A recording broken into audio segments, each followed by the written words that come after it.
Allah has given me enough for you. So I didn't come with an empty cup. We want to talk honestly and forthrightly to you on part 2 of this subject, the Honorable Elijah Muhammad and Malcolm X. 28 years later, what really happened? On last Sunday, I raised the question of motivation. Regardless to how good acts may appear or words may sound, the intention of the heart is what really makes the word or action good or evil. For instance, if there's an elderly woman who appears to be struggling with her groceries, and I determine to help her across the street, that looks like a good act, doesn't it? On the surface, it looks good. But suppose my action was to get at her purse, which was in one of her bags. Well, you might see me walking the person across the street. You say, oh, that's wonderful. That young man is so kind to his elders. But you might not see the person lifting the woman's purse out of the bag, because the act of good was used as a cover to get across an evil intended action. We ask the question, what was the Honorable Elijah Muhammad's motive in raising Malcom, in raising Louis Farrakhan, in raising a nation? What was Malcolm's motive in accepting the Honorable Elijah Muhammad and following his guidance and teachings? What was Elijah Muhammad's motive in silencing Malcom? What was Malcolm's motive in breaking the silence? What was Elijah Muhammad's motive in setting Malcom outside of the nation?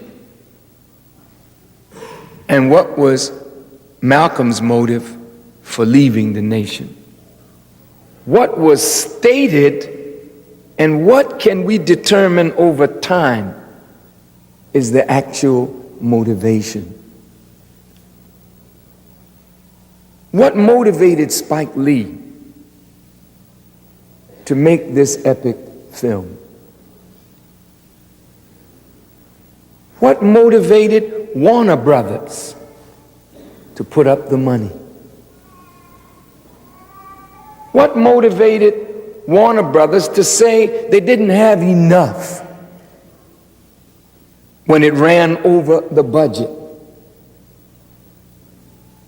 And what motivated the move to Oprah Winfrey and Bill Cosby and Magic Johnson and other sports and entertainment figures to raise $5 million that the movie could be completed? Did Warner Brothers run out of money? Could they not have advanced the $5 million? Why did Mr. Lee have to go to Oprah and Magic and Bill Cosby?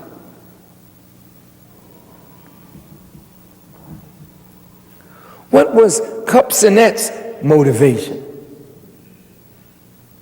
The moment the movie was out, Cupsinet said Louis Farrakhan, Malcolm's arch enemy. Is Louis Farrakhan Malcolm's arch enemy? If so, why did Cupsinet say that?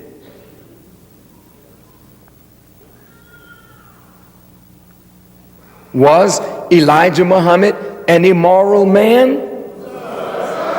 Was he an abuser of women? Why did Malcolm say that? Is Malcolm correct? Wait.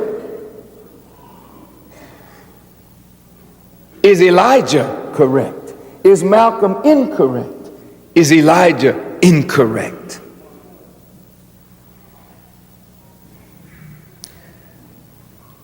To look in the hearts of people is really God's business. None of us can really say we know what is in the heart of another human being. However, when we look at words and watch actions, the words and the actions can tell us more of the heart of the individual. And if the words are magnificent and the actions are not congruent with the words, then the action tells us more about the heart than the beautiful words that one speaks. So, if my people, as Sister Ava Muhammad said, are destroyed for the lack of knowledge, and Solomon said, get knowledge, for it is the principal thing. But with all thy getting, get understanding. For it is only understanding that allows us to properly interpret facts. Not cook facts to make facts form a pattern that would be pleasing to us, but to take facts without touching them, without altering them, but seeing into the facts to properly interpret those facts. And when I say properly interpreting a fact, all of us see facts and hear facts every day, but facts mean different things to different people. But it is the right interpretation of facts that allows us to do the proper thing with facts. Wrong interpretation of facts does not allow us to be rightly guided. Are we clear? If we take the Quran as truth, there are verses of the Quran that need and require interpretation. If the interpretation is correct, then the guidance flowing from the Word of God is correct. If our interpretation is faulty, then our actions in accord with our interpretation will be faulty. Are we in agreement? Yes, now, righteous people do not wish to be guilty of slander. It is not meet or right for any of us to slander Malcolm, to become so engrossed in emotional response to Malcolm's actions that we slander him. But again, on the other side of that coin, it is totally inappropriate for Malcolm to slander his teacher. Now, in the Holy Quran, and I must say, Sister Tainetta Muhammad, as I was on my way to the mosque, sitting in the car, I said, I want to base part of my lecture on this surah of the Quran, the same one that you spoke on but did not quote. You quoted the 111th, so now I shall quote the 104th. It shows you how when you're in tune, you know, God is the feeder. It says, in the name of God, the most gracious, the most merciful, woe to every scandal monger and backbiter. Stop. In the Maulana Muhammad Ali translation, he says, woe to every scandalmonger and defamer. Well, some of us don't have any fame to defame. But the Quran is reciting a woe to every kind of scandalmonger or backbiter or defamer. As I speak with you, how many of us have knowingly or unknowingly engaged in slander and backbiting? Allah says in the Quran that He will hurl these kind of persons into hell because He hates scandalmongers and backbiters. In the footnotes it says 3 vices are here condemned in the strongest terms. 1, scandal mongering, talking or suggesting evil of men or women by word or innuendo or by behavior or mimicry or sarcasm or insult. 2, detracting from their character behind their backs, even if the things suggested are true. There are certain things about people that are really true. But what is your intention of using what you know of truth about somebody behind their backs to lower their character or defame them?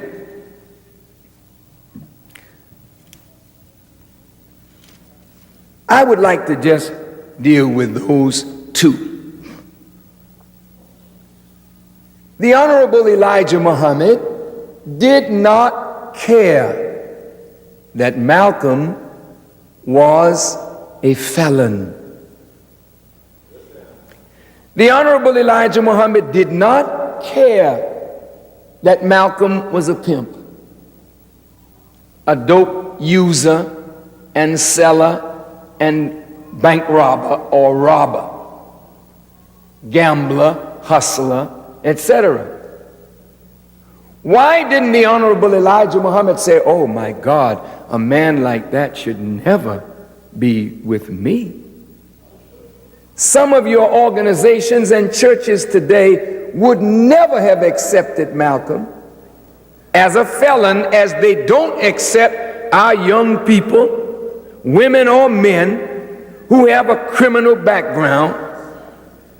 Our young men and women who have criminal backgrounds are not honored members of the NAACP, the Urban League, and they're not really honored members of their church because there's something in their backgrounds that is not harmonious with those who want upward mobility and don't want to be pulled down by association with criminals.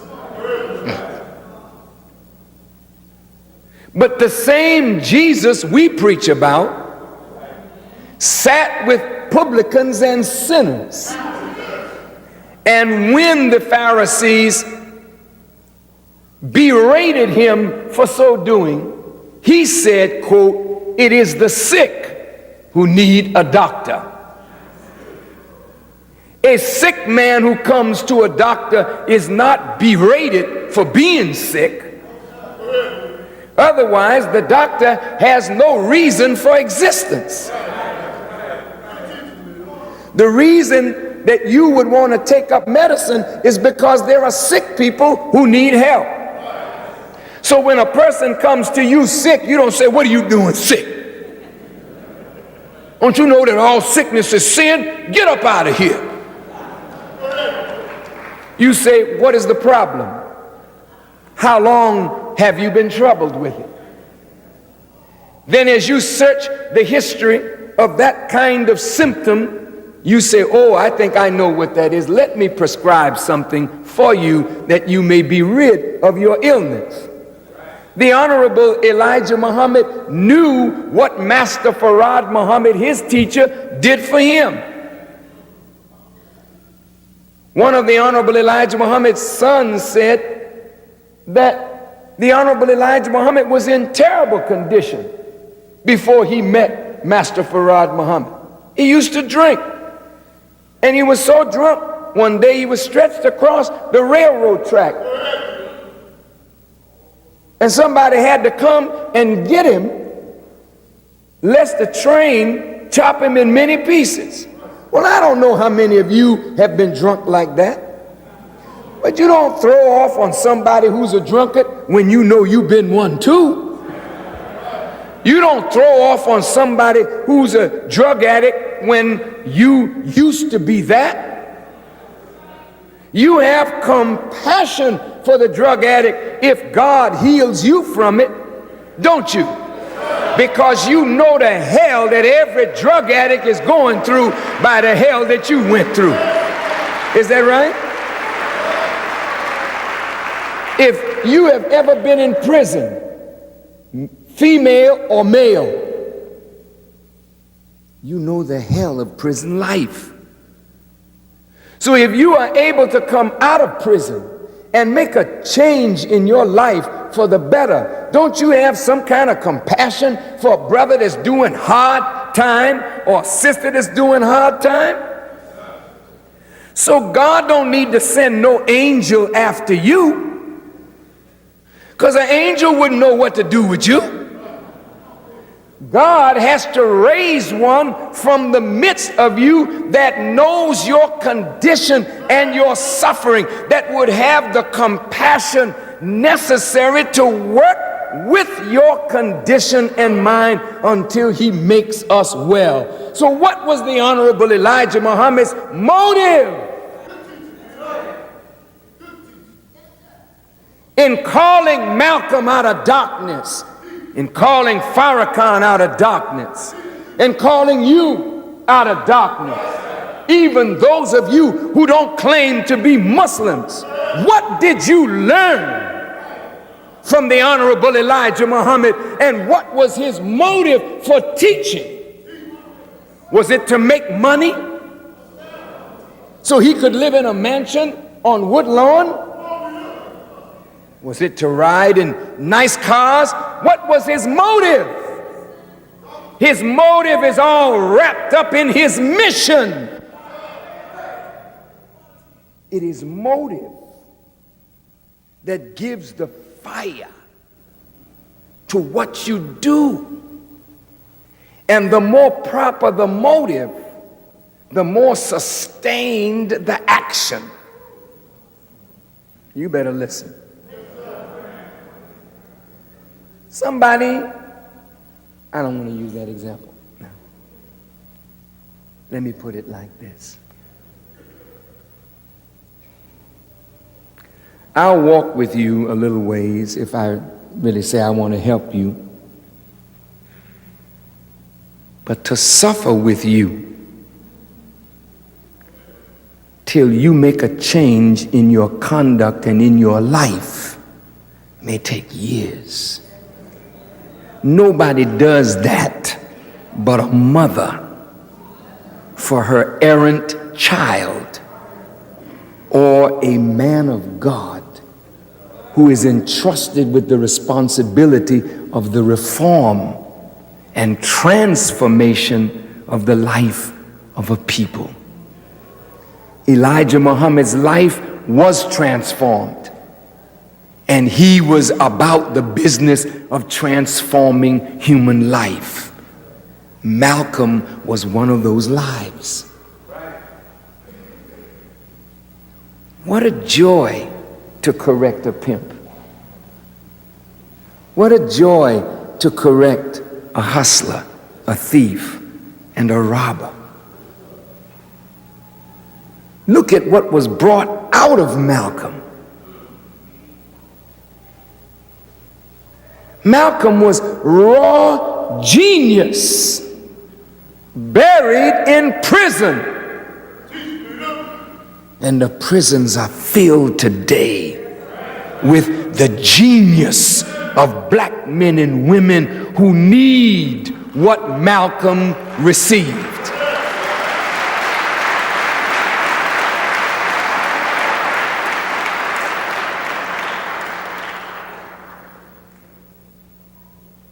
As I mentioned last Sunday, Malcolm didn't just read a dictionary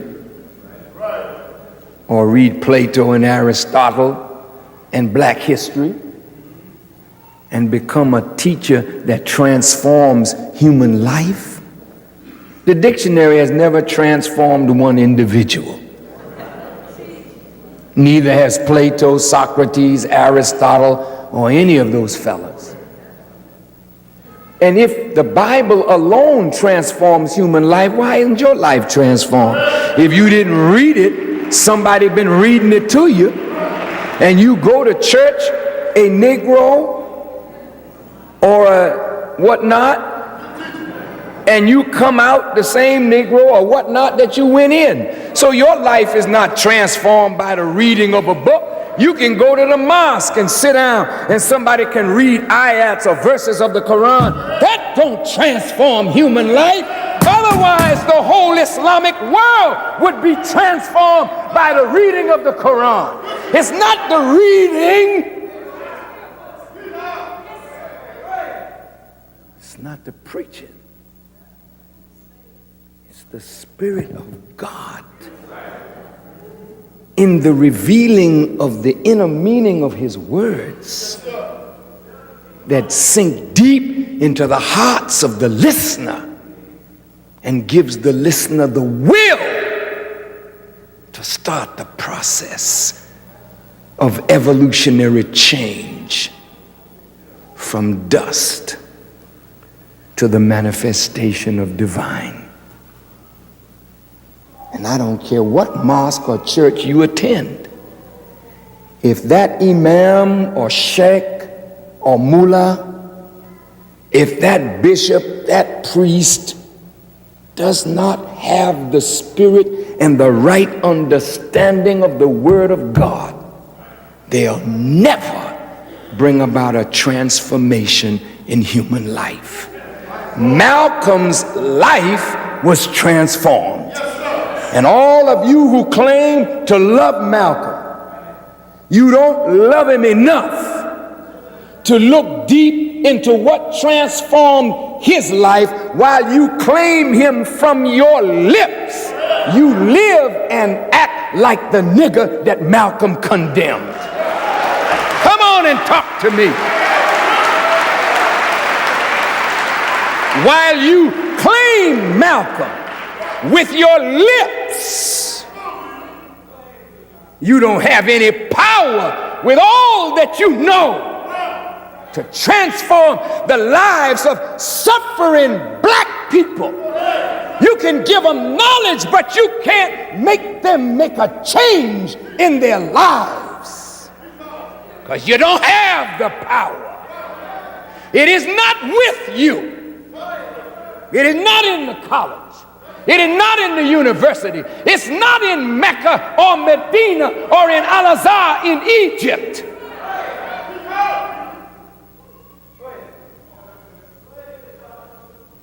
Malcolm had power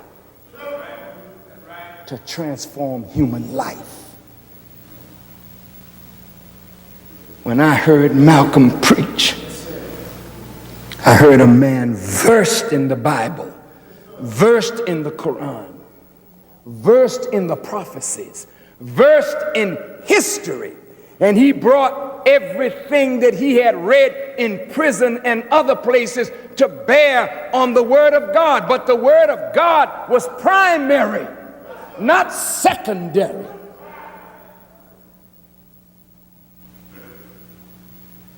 You revolutionists, you nationalists, the thing that you hate is religion, yet that is the thing that gave you Malcolm X from the very beginning. Do you deny that? Then how can you love the apple and hate the tree that produced the apple? Are you a liar? Are you ignorant? Or are you a damn hypocrite? What are you?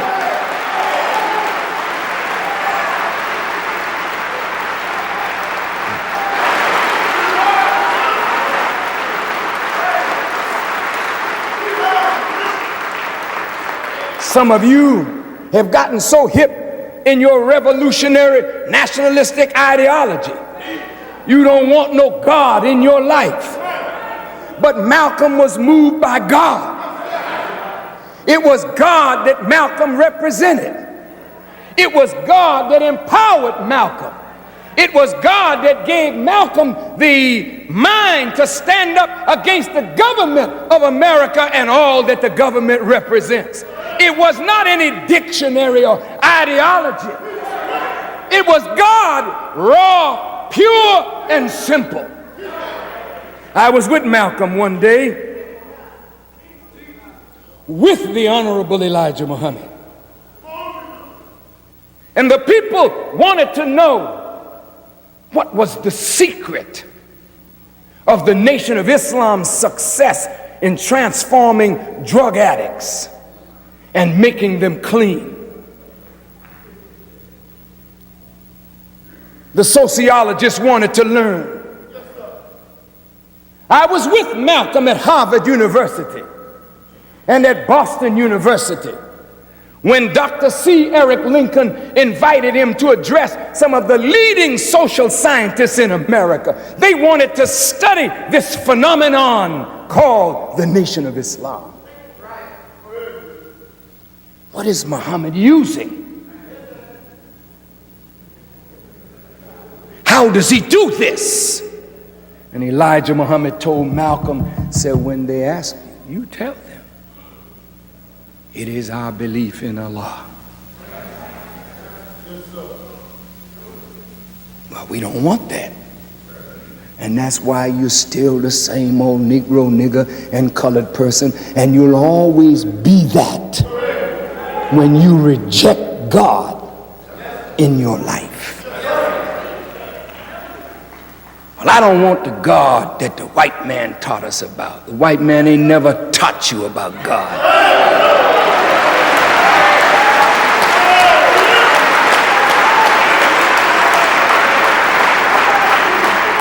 The white man used God's name as a cover for his evil intention to rob and rape and pillage the people of the earth who were seeking God. And this is why he painted God as a white man, so he could get you to bow down to the image of himself.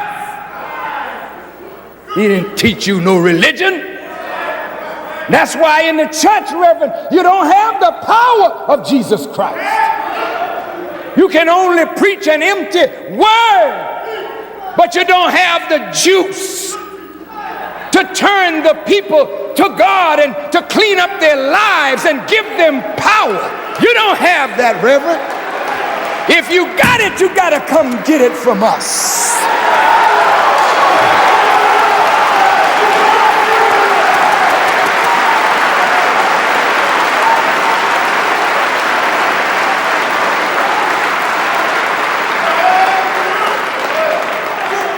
I had a dear reverend visit me, He said 1,000 members of the so-called gangs had visited Push. But when it came time for them to come, they wanted to come, and they did come. But he admitted, we really are at a little loss to know what to do for them,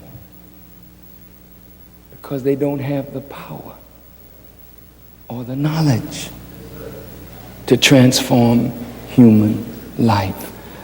I'm not knocking us, Reverend. I'm not putting us down, Reverend. Please don't misunderstand me. But there is no white man's school of theology that intended from the beginning to bring you to God. If you got to God, you got him on your own. They didn't intend to bring you there. If you found God, it was because you were looking for him. But it's not because they taught you. They gave you empty philosophy, moral jargon, doctrine, rituals, and then sent you out to do what? To entertain people?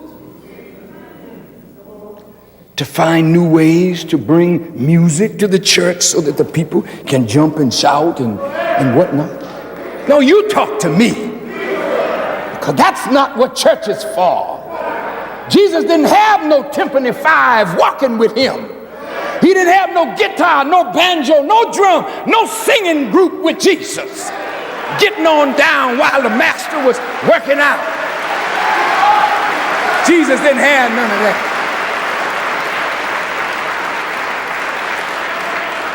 Jesus had a pure word with power in it from God. Prophet Muhammad was a simple man, but the revelation of this Quran with the spirit of Muhammad enabled him to transform human life. Malcom had that power. I loved him so much. I never had a father. I never knew my father. My poor mother tried to rear me as best she could. She was such a strong black woman with no man in the house. But when I met the Honorable Elijah Muhammad, I met a man. Somebody that I, as a young man, could pattern my life after. And right after I met the Honorable Elijah Muhammad, I met Malcom, and I heard Malcom preach. And I never heard a man talk like that in my life. Such boldness, such strength. I can imagine how some of your minds are blown when you hear me so boldly. You don't get boldness on your own. Malcom didn't come to Elijah Muhammad bold. He got bold when he met a bold man. I got bold when I met a bold black man. I always wanted to be brave and strong, but I was like that cowardly lion in the woods. I needed somebody to give me a dose of courage. So when I met the Honorable Elijah Muhammad and Malcom, I was meowing. Meow. I was trying to roar, you know what I mean, but it just wouldn't come out.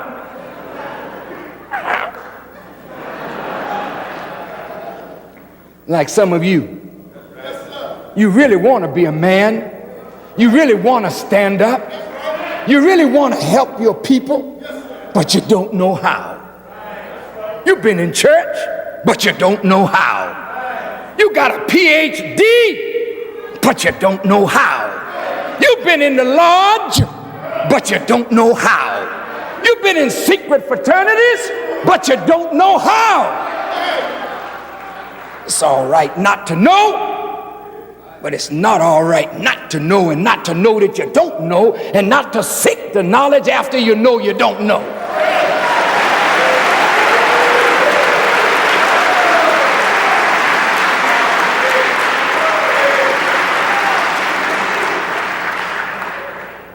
I loved Malcolm because to me the greatest man in my life was the Honorable Elijah Muhammad.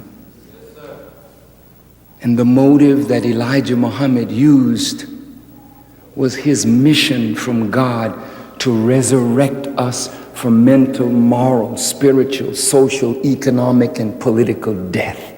That was the motive. But he had another motive sitting up under that motive. Like there's a root and then there's a tap root. You may think you're at the root, but there's another root below that root. Like there's a meaning under the meaning, under the meaning, under the meaning. And if you keep going far enough under the meaning, you'll find God. But surface dwellers will never find God. Surface dwellers will only find that which is on the surface. All riches are buried. And anybody that wants to become rich and doesn't want to dig deep into the earth for its treasures, or deep into the ocean for its treasures, or deep into the consciousness of self, or deep into the reservoir of knowledge, will never get wealthy with wisdom. If you just want to be a surface dweller, satisfied with little, then there's a little on the surface for everybody. But if you want to be like God, you got to keep digging for more and more knowledge. Malcolm had an insatiable desire to learn. He was a voracious reader. Everything of value he could get his hands on, he read. But he didn't just read to read to read to quote. He read with understanding because he was given a criterion by which he could judge the knowledge that he received. Most of you are like intellectual pigs. I'm going to say that again. Most of you are like intellectual hogs. See, a hog has no digestive system. The cow will chew it up here. It has 3 digestive systems. It's getting it together. And every time it's digesting, it's separating this from that only the best will get down to become a part of the body, and the rest will be cast out as waste. But when you're a pig, everything you eat becomes a part of you, so that you become a big barrel of educational swill.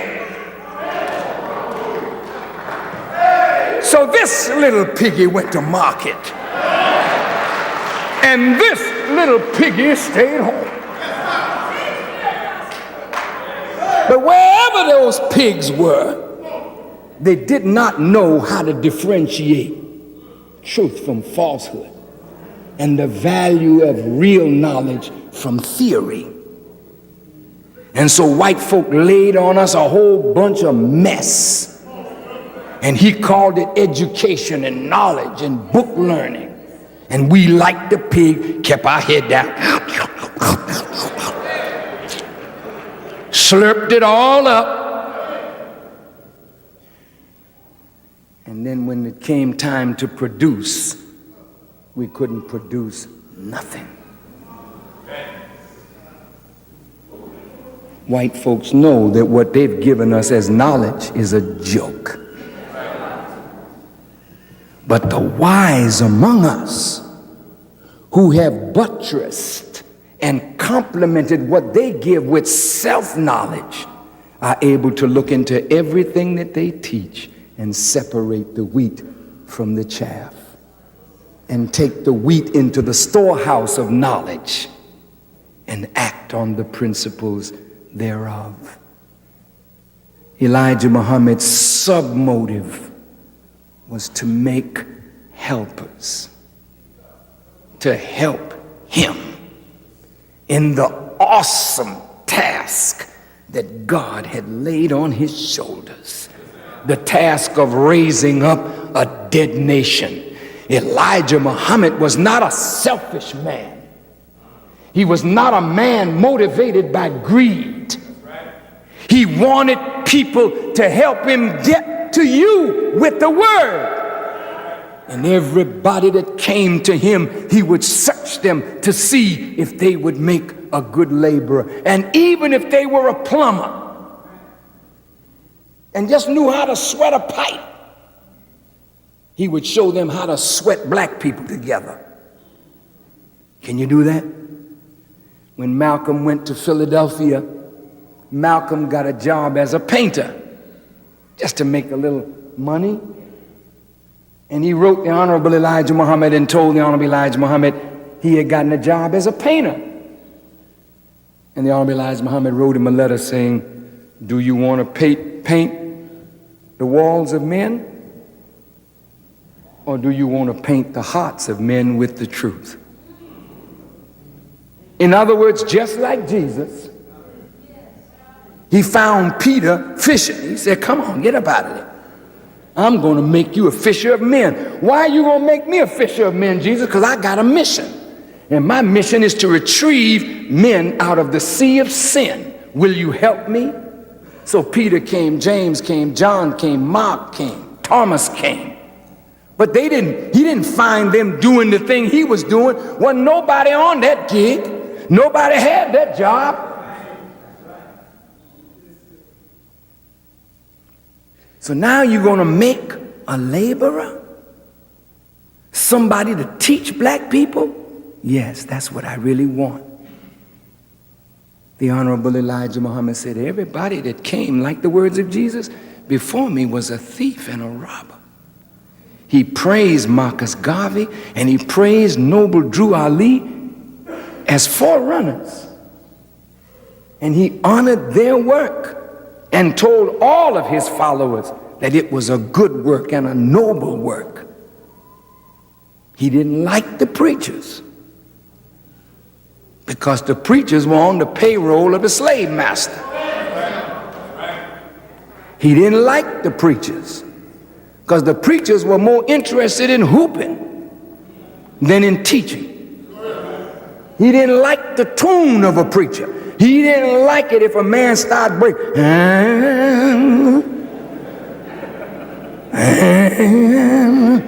I went there that morning. Were you there? He didn't like that. He didn't want none of his ministers to sound like that. He hated it. He said, teach the people. Preach to the people. Don't moan.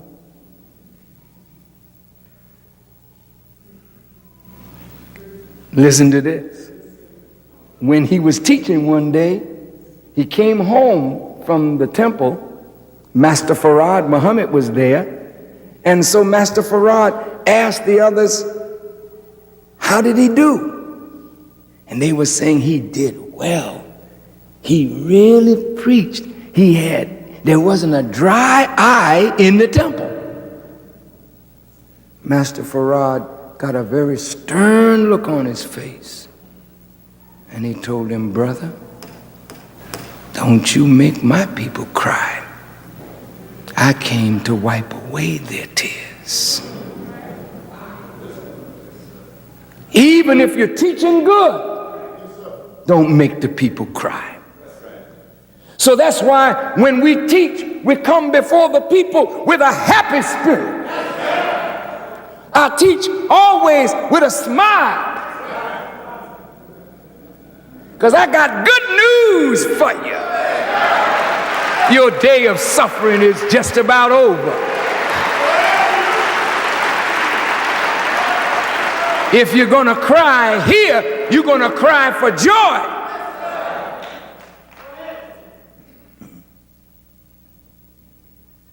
When you're trying to make a laborer, a worker, the Honorable Elijah Muhammad did not want proud people.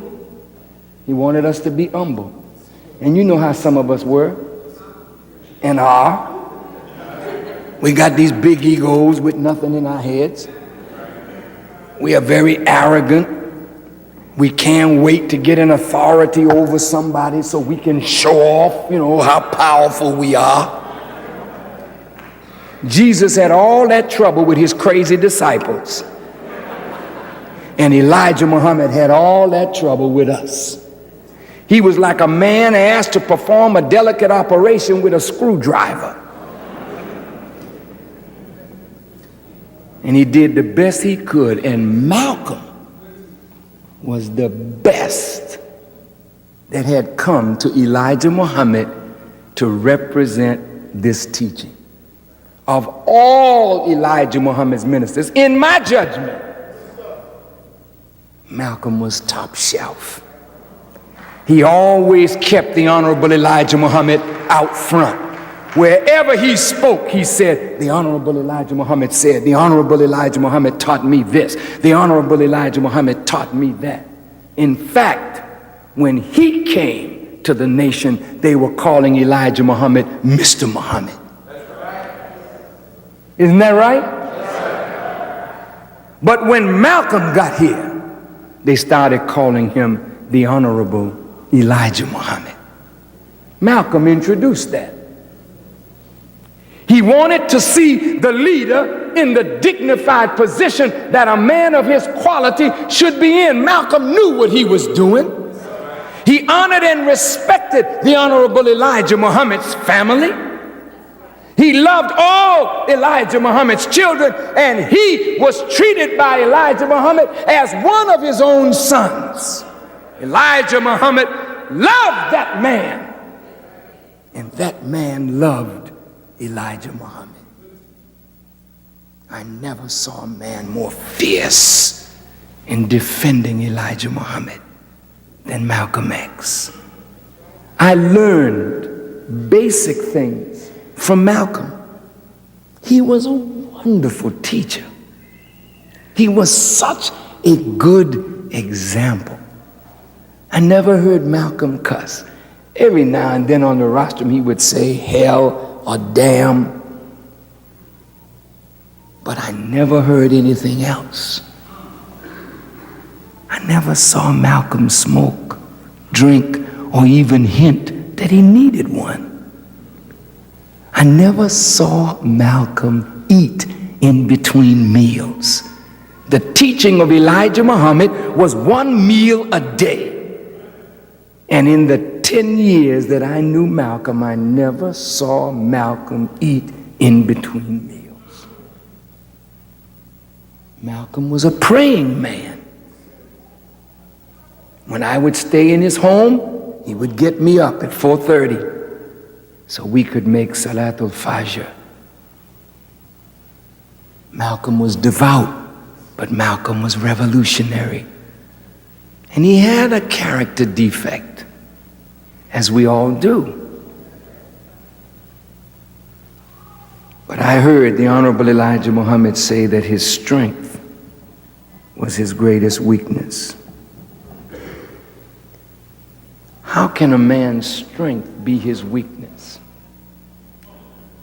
I've seen men come in the nation, and when they hear the law taught by the Honorable Elijah Muhammad, they have the strength to live it. And they became captains, teachers of the law. But they were so strong in the law till they couldn't countenance the weakness of their brothers and sisters in their failure to live up to the law. So their strength became their weakness because they weren't tolerant enough of the shortcomings of others to raise them up to a level of strength. Some of us are like that. Have you ever noticed some of us who can give exercises?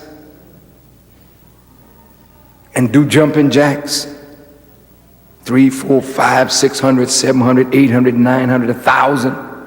We get in front of a class. Come on, we're going to do jumping jacks. And we're going to jump jack till he falls out. Just to show I got the endurance. I'm greater than you. See, that's sickness. That's imposing your ego and your vanity on your class. Elijah Muhammad, a marvelous teacher. He taught us humility. And one day he said to me, because I used to boast a lot, I didn't even realize how arrogant I was. And sometimes, the eye beholds everything else except itself. And so, you're looking out, but you're not looking in. And I found myself to be arrogant, but I didn't know this. And the messenger would listen to my tapes, and one day I sat at his table, and he said, "Brother, you can tell the righteous. They walk the earth in humbleness." Then he pointed to the Holy Quran. He says, "Allah loves not any self-conceited boaster, for their boasting is in his ears like the braying of an ass. And the braying of an ass is the most hateful sound in the ears of Allah." Then he said to me, "Brother, no matter how heavy you are, you can't step through the earth." Now some of you in here pretty heavy. Some of you weigh over 300 pounds. And next to some of these thin ones, you may feel like a giant. But go stand up next to a mountain and see how big you are. So he says, since you can't step through the earth or equal yourself up to the mountains, why not take your place as one of Allah's creatures and be humble? These are the lessons that he taught me. He taught Malcom. He taught Brother Abdullah. He taught us all, didn't he, brother? And when we messed up, didn't the Honorable Elijah Muhammad have a way of teaching us and spanking us and punishing us that he made us better? You belong to organizations. These organizations ain't trying to make you better. You'll be the head honcho. You. What is your reason for being the head honcho? You shoot straight. Whatever that means. Ain't nobody trying to make you a better person, challenging you when you mess up. But Elijah Muhammad challenged us. Whenever he felt that we vipped when we should have vopped or deviated, he would stop us and upbraid us and correct us and reprove us and admonish us. And he whipped Malcom many days to make Malcom a better man. You weren't there. What do you know about it? Malcom you fell in love with was made by somebody.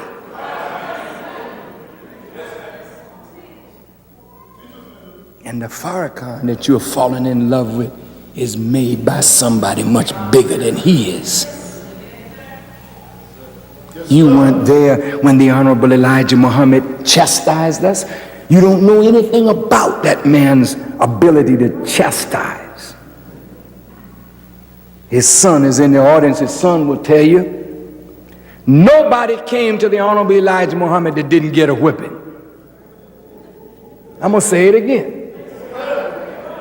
Nobody came to Elijah Muhammad that didn't get a whipping. Am I telling the truth? Did we get whippings? We did. Sometimes we didn't think we deserved it. And he would beat us on general principle, just to see if we had the humility to take a beating when you think you're right.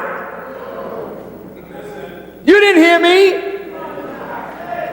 I'm telling you what he did to me.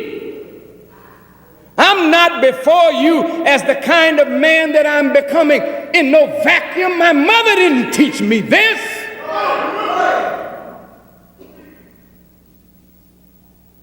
Elijah Muhammad put me on the radio to make a broadcast. He said, brother, I'm going to try you at this broadcast for 4 weeks. And he sent me a letter and he told me what he wanted me to preach. He said, and I will let you know after the 4 weeks if I want you on any longer. After the 4 weeks, I came back, smiling. He said, that was pretty good, brother. You can go on for another 2 weeks. This time you say what you have in your mind. After the other 2 weeks, which made 6 weeks, he said, well, brother, I'll give you 6 more weeks. And he listened. Every time I would make a tape, I would have to send it to him first. He would clear it, then he would send it throughout the country.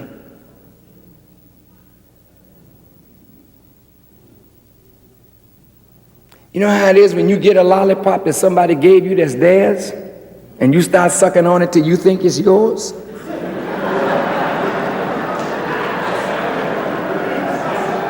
And then they ask you to give it back, and you get an attitude.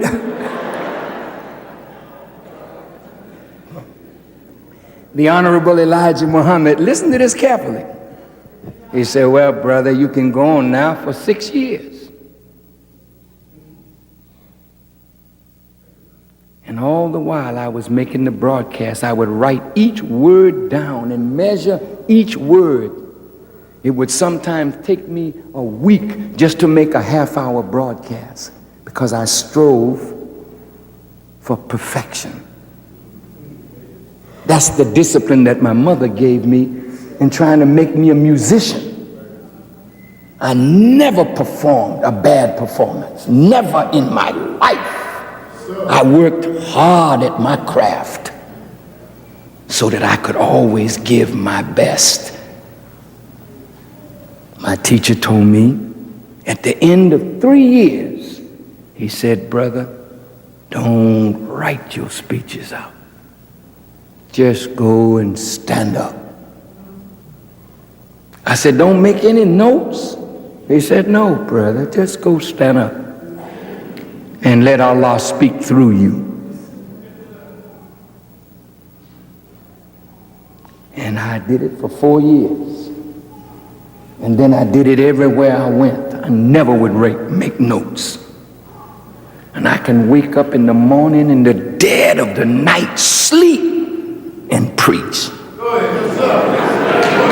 And call scriptures from everywhere without looking at a note. Because I studied 8, 9, 10 hours a day. And I studied my teacher.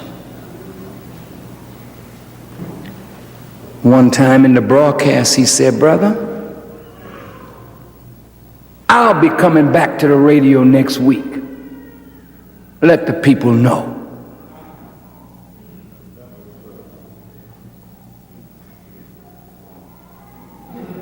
Now I've been sucking on that lollipop a long time, brother.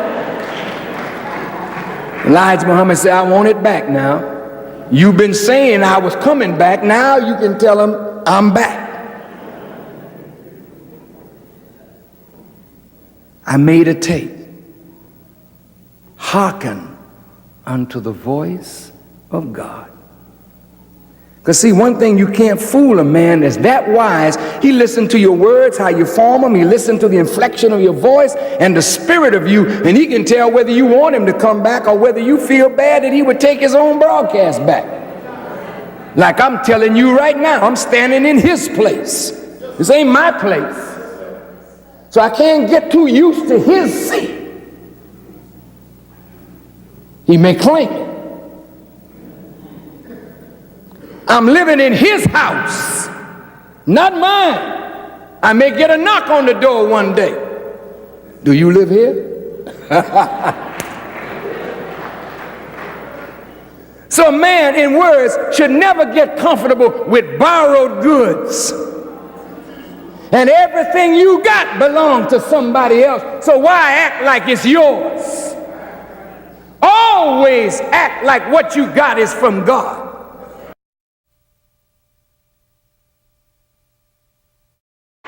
This is God's work. Now let's get down to business. What was Malcolm's motive?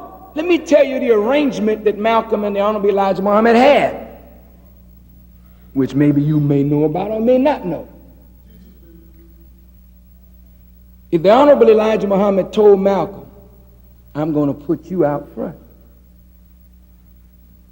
and make you known that you will make me known. What kind of deal is that?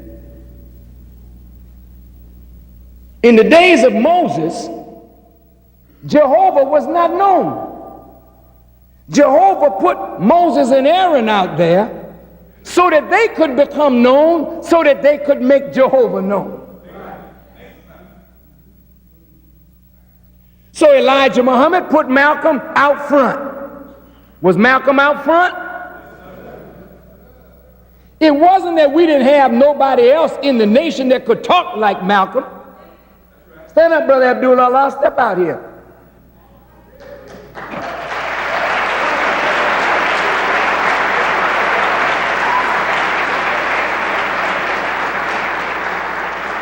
This brother was formerly known as John Shabazz from Los Angeles, California. He rivaled Malcolm in eloquence, in brilliance, and in his ability to captivate audiences. He had the fastest growing mosque in the Nation of Islam. We had ministers all over the country taught by the Honorable Elijah Muhammad. Some of them may not have been as eloquent as Malcolm, but he had many that were just as. I just wanted to say that Elijah Muhammad didn't just produce one Malcolm. He produced a whole cadre, and every one that he taught was a powerhouse in his own right, in his own city. Malcolm was just the out front man. So whenever we went to Harvard or Yale or Howard and we all were around Malcolm, none of us would speak. Malcolm spoke for us. We were quiet. The press would say, well, what do you think? We said, speak to the spokesman. We had that kind of discipline. So when they couldn't get a word out of us, they got it from Malcolm, so they elevated Malcolm. That was the plan. Elevate Malcolm, the articulate spokesman of the wisdom of Elijah Muhammad. And Malcolm was supposed to become a big man and introduce the world to the man that taught him and made him. It was a good arrangement. But what was the government doing all this time? Do you think the government liked the Nation of Islam? Do you think the government liked Malcolm? When Malcolm stood up representing the Honorable Elijah Muhammad, that was an unbeatable duo. Did you see how the enemy writes the FBI files, that they worked night and day to divide Malcolm from the Honorable Elijah Muhammad? What tactics did they use? Part of the tactics was to keep Malcolm in the press as the leader, to incite jealousy among those of us who followed Elijah Muhammad and knew that Malcolm was not the leader. We never followed Malcolm. We were followers of Malcolm to the Honorable Elijah Muhammad.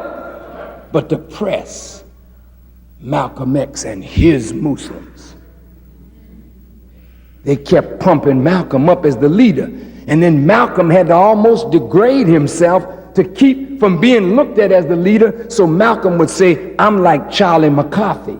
Some of you young people don't know who Charlie McCarthy is. but the older ones know that Charlie McCarthy was a wooden dummy, and Edgar Bergen was the ventriloquist that manipulated Charlie McCarthy. So Malcolm would go in front of the public and really degrade himself by saying, I'm like Charlie McCarthy, and Elijah Muhammad is like Edgar Bergen, meaning he is the one pulling my strings. And he was not lying. Every major speech that Malcolm made, he would go to the phone and call the Honorable Elijah Muhammad, and the Honorable Elijah Muhammad would give him the outline. Malcolm would fill it in, and the press would marvel, and you would marvel at the wisdom of that man. But he was a microphone speaking the wisdom of a man speaking through him. You were benefiting from Malcolm, but you were benefiting from Elijah Muhammad through Malcolm. You don't like that, do you? I'm sorry, man, I can't tell you no lie. Because that's all you getting from me is a benefit from Elijah Muhammad through me. I'm not the author of this. But you all love to worship the students and crush the master. Something about Elijah Muhammad that you just don't seem to like. He was a strange man, uncompromising, unbending. They called him a strict disciplinarian, and he was that. He didn't like foolishness, and we couldn't carry on no foolishness around him. Wonderful teacher. Well, when Malcolm was the big man, I was like a little imitation, I would say, of Malcolm X on the East Coast. Everybody that knew me knew that I loved Malcolm and knew that I taught a lot like Malcolm because I adored him.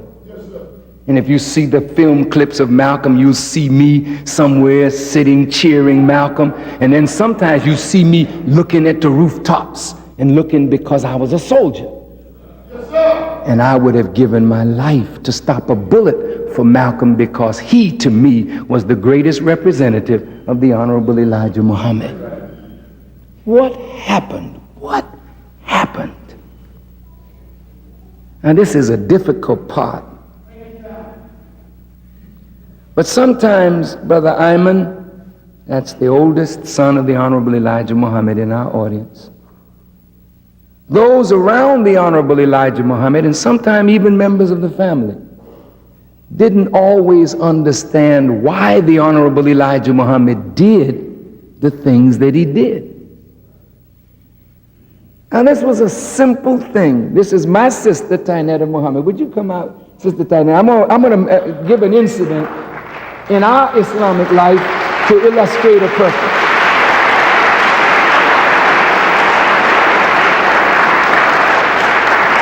Now, I happened to see Sister Muhammad when she became a Muslim in 1958, February the 28th, in Detroit, Michigan. I was present. Sister Tainetta Muhammad has a love for art, for culture, for music. But her greatest love is Allah and the Honorable Elijah Muhammad and the Word. So she would take this word and form it into plays. And since I was in show business, I took the word and formed it into music and drama. So one day, I came to see the Honorable Elijah Muhammad, and he said, "Brother, did you write that play, or did you take it from Sister Tainetta Muhammad's play, The Night of the Storm?" I said, "Sir, I don't know anything about the play." He said, "Well, don't worry about it. We'll straighten it all out tonight at dinner." At dinner that night, it was Sister Clara Muhammad, Brother Wallace D. Muhammad, Raymond Sharif, John Ali, Ethel Sharif. They were all around the table. We had gotten finished the soup. Usually the messenger let you drink the soup. And if there was a case that he wanted to get on, he'd at least let you get the soup down. So you wouldn't go out the door totally hungry. Sister Muhammad, you can go and sit down. Thank you. But I'm making a point. That night, Elijah Muhammad said to me, he had his handkerchief in his hand. He said, brother, you did take this play from the sister, didn't you? I said, no, sir, the apostle. He said, brother, you did take it. Malcom saw that play and came and told you about it, and then you wrote yours, didn't you? I said, no, sir, the apostle, I didn't take her play. Now, this time I'm really getting upset because I'm innocent. And Sister Clara Muhammad saw him beating on me, and she wanted to come to my defense. And he said he said he didn't take it. And the Honorable Elijah Muhammad, in a stern way, said, Clara, I'm handling this. So she became very quiet. And for the next 10 minutes, he proceeded to beat me and beat. You did take it. And then he would give scenarios of how I took it. So now I don't know what to say. I don't know what to do. I can't be going back and forth with him, arguing with him. That don't look right. You arguing with your teacher, even if you're defending yourself from a false accusation. I didn't know what to do. I said, I know he don't want me to lie. So I said, well, dear apostle, I did exactly what you say I did. I put it back on him. He took his handkerchief, he threw it down. He said, well, all right then.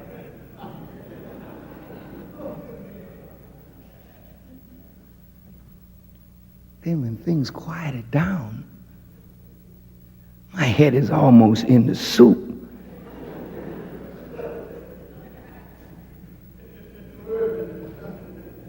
He looked at me and said, brother, I was defending you all the time. Now in my mind, I said, what kind of defense was that? He was accusing me of what my detractors who may have been around that table were saying about me. So he took up their charges and hurled their charges at me. He said, brother, I was waiting for you to say that you wrote your play in 1956. She didn't come in the nation till 1958. How could you have taken yours from her? I was waiting for you to accuse her of stealing her play from you. So I said, well, I couldn't accuse her because we both came under your teaching. We didn't know anything about John Hawkins' history until you taught us. So if we wrote a play, we wrote it based on your knowledge. So really, the play is yours. And he looked around the table as if to say, you see? Then later, as I was going out the door, he looked at me and said, you and my son Wallace go and mop up the wilderness. He was testing me. And then years later he said to me, if you really want to see what's in a person, accuse them of something that you know they're not guilty of with a straight face and keep it going. And before long, what's really in them will come out. Now, why would the messenger do that? He wants to know what's sitting up in you because you're going to be elevated. And if there's something negative sitting up in you that you're hiding under the right pressure, like cooking a pot, you'll see what the smell is if you cook it. So Elijah Muhammad is no fool. He tested Malcom. He tested me. He tested his son. He tested his daughter. Did he test you, brother? Did he test you, Jabril? Did he test you, Sister Tynell? Did anybody ever come to Elijah Muhammad and was not tried? Well, did he try Malcolm? How did he try Malcolm? And what was his purpose in trying Malcolm? I want you to listen, because this is very important. Everybody said Malcolm was the heir apparent. You know what that means? That when Elijah Muhammad was no longer present, Malcolm would sit in his seat. Do you know what kind of character you got to have to sit in the seat of a redeemer? One mission to save a people? Do you know what kind of bearing and patience you got to have to sit in that kind of seat? When Master Farad Muhammad told Elijah Muhammad, take plenty, you're going to suffer from your people. You can't be vindictive and sit in the seat of Elijah Muhammad. You got to take the suffering and roll with the punches until you can resurrect God in the person that is buried under the rubbish of this world's life. You can't be a low character man and sit in the seat of Elijah Muhammad. Malcolm, being the quote unquote heir apparent, had to be tested more than anybody else. Because if Elijah Muhammad departed from among us, Malcolm would be the one that everybody would look to for leadership. Now, how do you test a man like that? Inside his own house. When you go to the dojo, how many know what a dojo is? My God. How many know what a gymnasium is? Oh, thank you. A dojo is a place where you go to learn the martial arts. How many of you have any knowledge of martial arts? Would you raise your hands? You do? Okay. The sensei or the master who is teaching you, how does he prepare you for combat? He takes you to the threshold of pain, doesn't he? And when you get to your threshold and you can't take no more, you hit your leg, let him know, hey, don't go no further.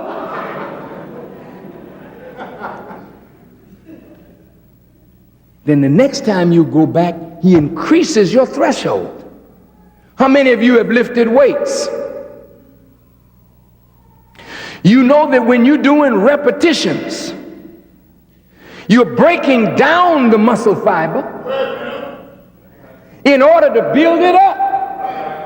So every time you call on it to go one more, even when you think you can't, go one more, lift it again, lift it one more time. You're breaking it down, but the next time you can take a lot more because that's the way you train. How do you train a man who's going to sit in the seat of a redeemer of a people? How do you train him?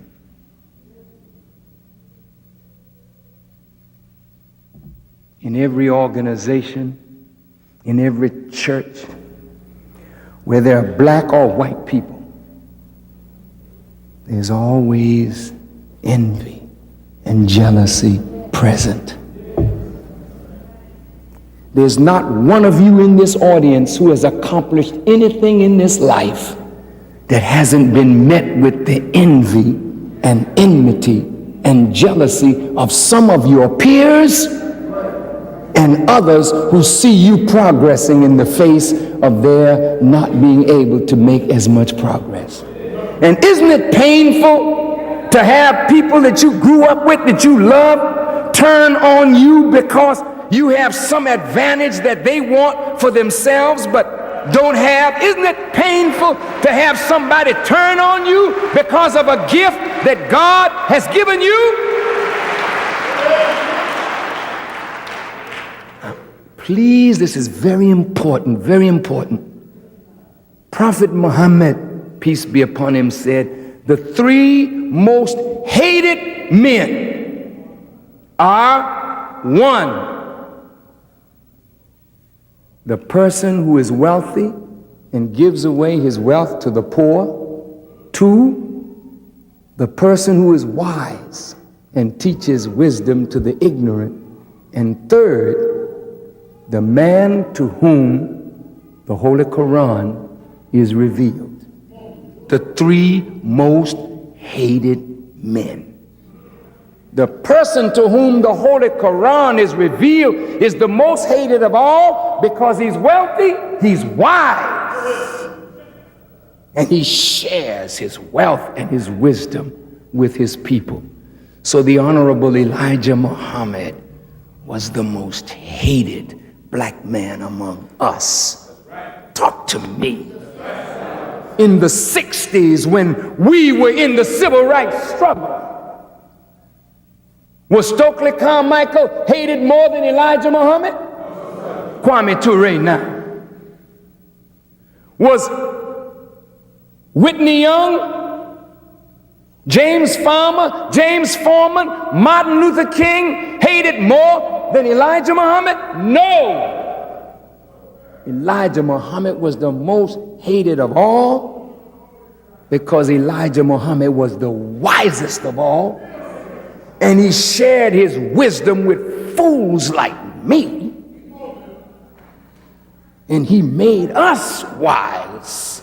So the white man kept seeing more strength coming after him because Elijah Muhammad was not a man of show. He was a man who made men. With all due respect to my brother and friend, the Reverend Jackson, how many little Reverend Jacksons has he produced? And how many little Martin Luther Kings did Martin Luther King produce? And which one of Martin Luther King's disciples are carrying on Martin Luther King's work today as Martin Luther King demanded? Talk to me.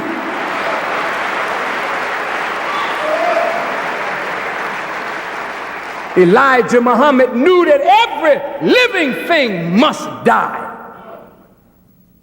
And he was looking for us way on into the future, so he prepared ministers and teachers and persons who would lead. And if Malcolm was going to sit in the seat of a most hated and envied man, Malcolm would have to be able to withstand the insults, the arrows, the darts, poisoned with envy and slander and backbiting and evil words. And he must not strike out at them because he is to redeem them. And as long as they didn't make a physical attack against us, we didn't care what you say. But if you made a physical attack, then we'll give you all of the business you need. And that is the way it was. And that's the way it is in 1993. We're not going to bother nobody, but if anybody attempts to bother us, we'll give you all the hell that hell can take with the backing of Almighty God. Make no mistake about that. Hold on. All praise is due to Allah. Now, I'm coming to the critical part of this lecture. Among the Panthers, among the NAACP, the Urban League, and Maulana Karenga's group called Us on the West Coast, and among the Nation of Islam, there were agents of the FBI. And you know what? They're among us today. They say, Assalamu alaikum.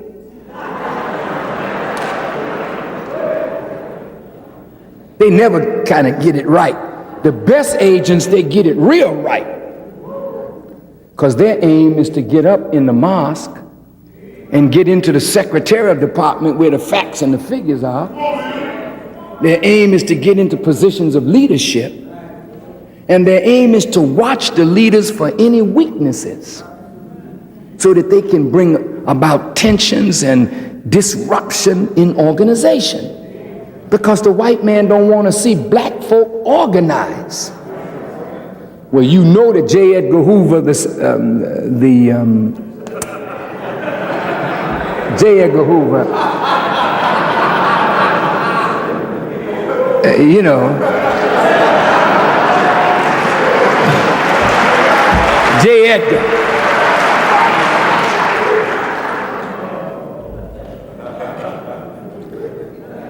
He had plants everywhere. J. Edgar Hoover hated Martin Luther King, and J. Edgar Hoover hated Malcolm X, Kwame Ture, or Stokely Carmichael. He hated the civil rights movement. And while Martin Luther King and the big six in civil rights were sitting in Washington with Lyndon Baines Johnson, and even with John Kennedy, they were planning the death of Martin Luther King Jr. Jesse sat at my table. We had coffee together. I said, Reverend Jackson, you're in some very powerful circles, and I know you hear a lot of things. And I'm sure they're telling you things about how they're going to move on Farrakhan.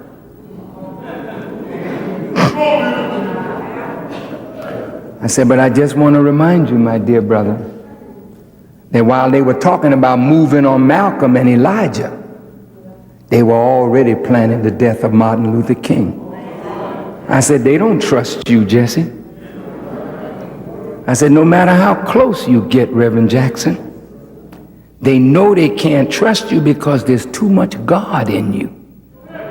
You'll only go so far, and then the God in you will yank you back. So I said, they will never give you what you think you deserve. My words have proved true.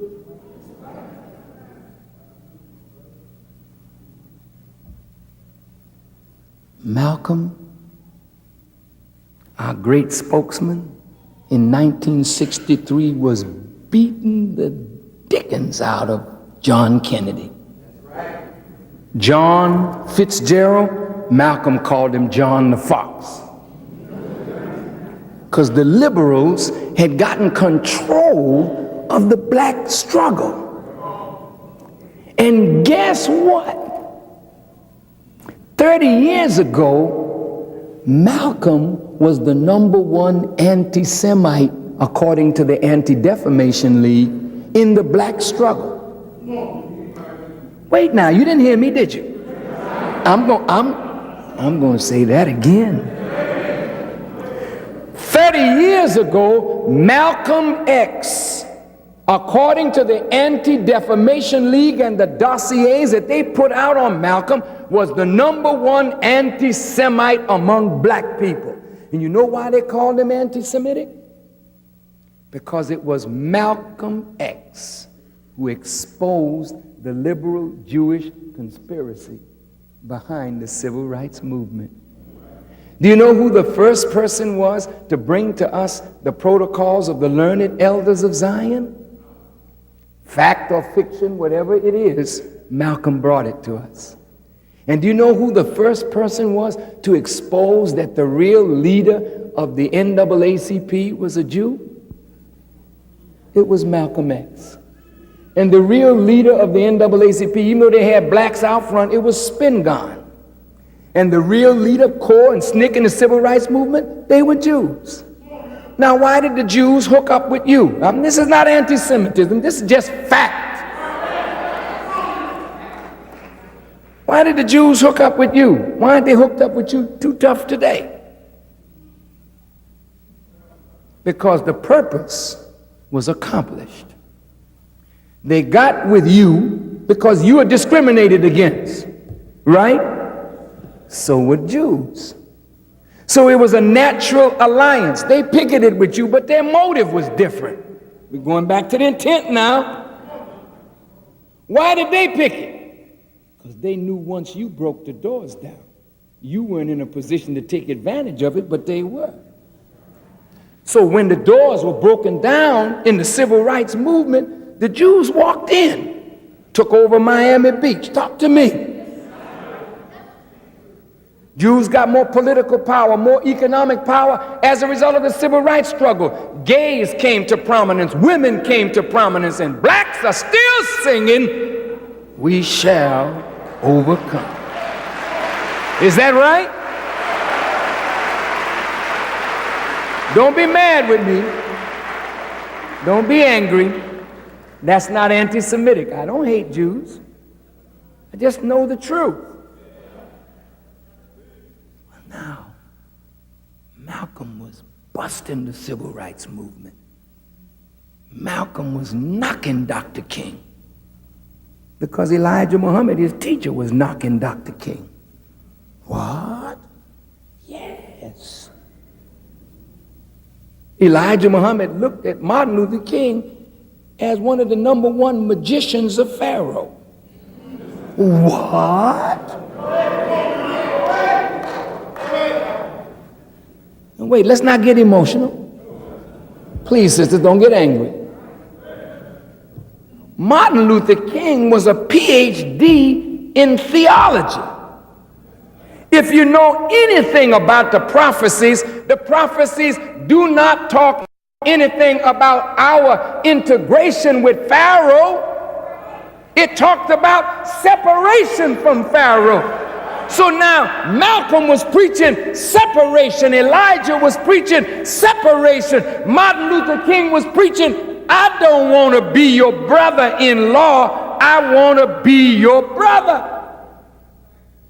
So you can beat us, we're going to love you. You can drag us, we're going to love you. Because it was scientific nonviolence. Well, Malcolm was nonviolent, and you not either. Hell, if nonviolence as a philosophy would work, we need to start preaching it immediately in the black community. Because we sure need to be nonviolent in the way we're killing, maiming, robbing, raping, and destroying one another. That's where you need to practice nonviolence.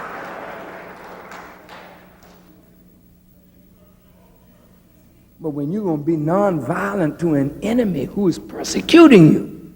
See, but what Martin Luther King was doing, he was taking young men and women and marching into places where he wanted us to be able to sit down. Well, Elijah Muhammad said, don't go where you're not wanted. If they don't want you in their restaurant, why bother? Get on the south side and build some just as beautiful as they got on the north side and go to your own restaurant and spend your money with your own. Now, you may say that Elijah Muhammad was wrong, but the moment we could go to the white man's restaurant, all our black restaurants closed down. The moment we could sleep in the white man's hotel, what happened to our hotels and our motels? Did they close down? What happened to black economics? It nearly died in the South because integration put the money in the white man's pocket and took it out of the black man's pocket. Talk to me. Malcolm saw this. Malcolm never was an integrationist. Malcolm never died an integrationist. That's a lie.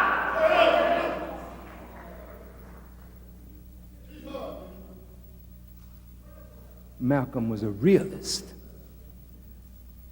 But as Malcolm was reaching the public on the outside, another dynamic was taking place on the inside of the nation. And what was that? Envy. Jealousy. Because Malcolm was getting headlines while some of the other ministers weren't getting anything.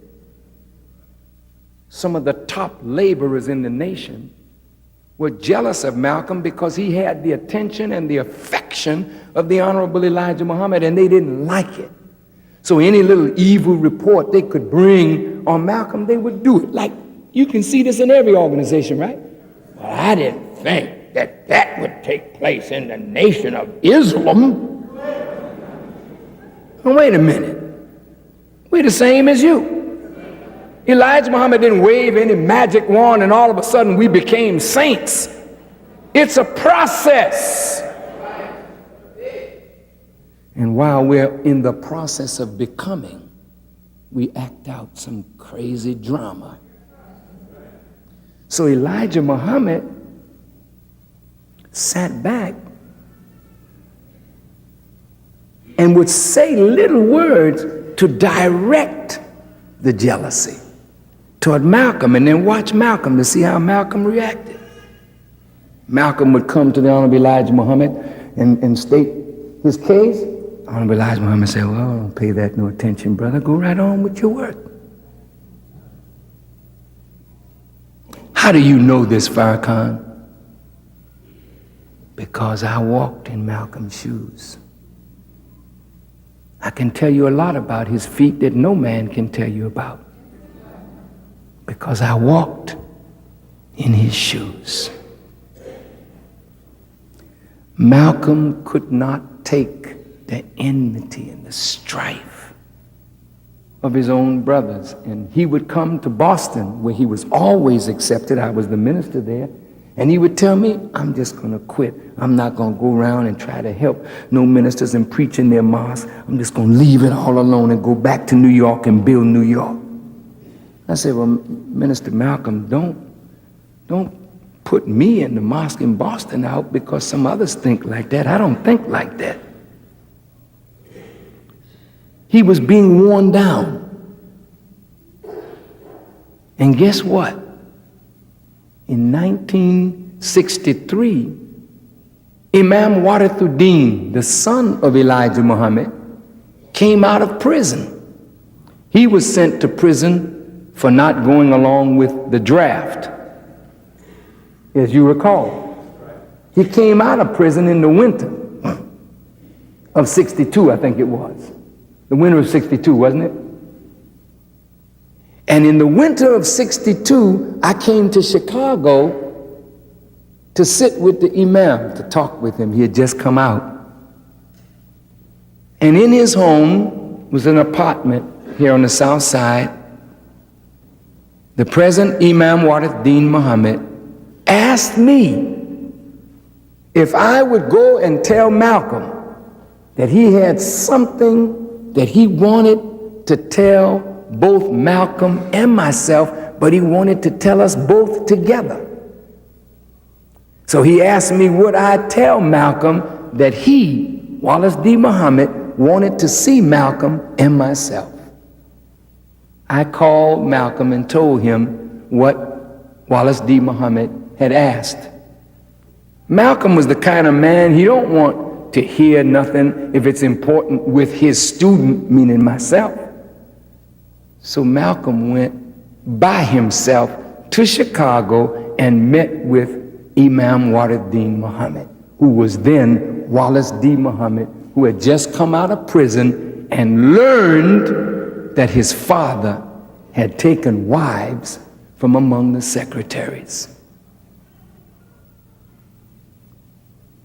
When Wallace D. Muhammad told that to Malcolm X,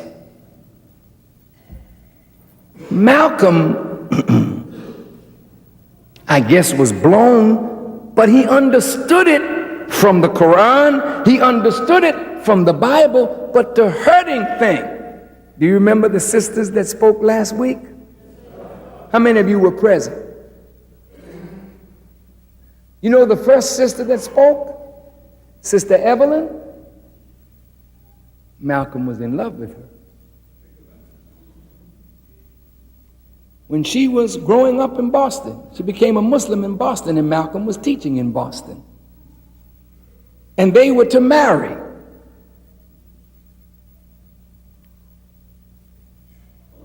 And Malcolm at that time was organizing mosques for the Honorable Elijah Muhammad, and he didn't want to marry at that time.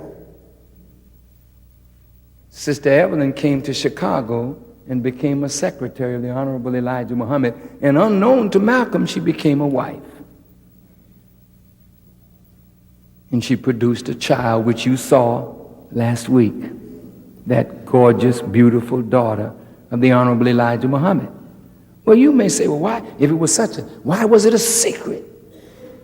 Why didn't you all tell the believers? They would have understood. Yeah? Would you really? I've been working with you now for nearly 40 years. I think I know a little something about black people. Though the Quran says that a man can have up to 4 wives, it tells the man that one is better for him, if he but knew. The Quran also says, do justice by your wives. But you cannot. But do the best you can, because when you have more than one wife, one is going to be favored over another. It always happens that way. Well, why did God allow what is called polygamy? Is God a disrespecter of women?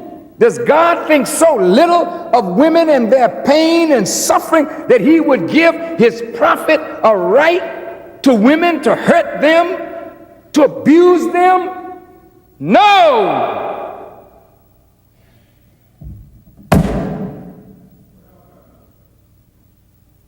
Look at you, sisters.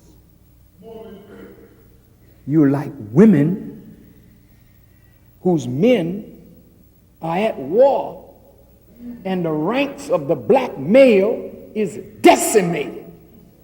Either we're in jail, listen good, we're on drugs, we've turned into homosexuals, and the woman is sitting here without a decent man,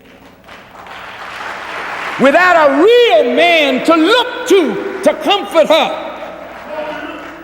to guide her, to be a real husband for her. She's a suffering black woman, outnumbering men 3, 4, 5, 6 to 1.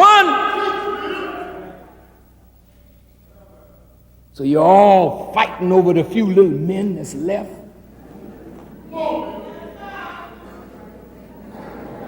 And the one that you got, you wish you had left him alone to get somebody else.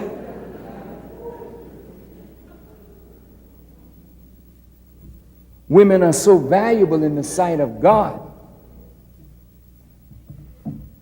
He will allow something that is not the best to keep the precious woman from falling into that which is worse. Prostitution is a hell of a thing.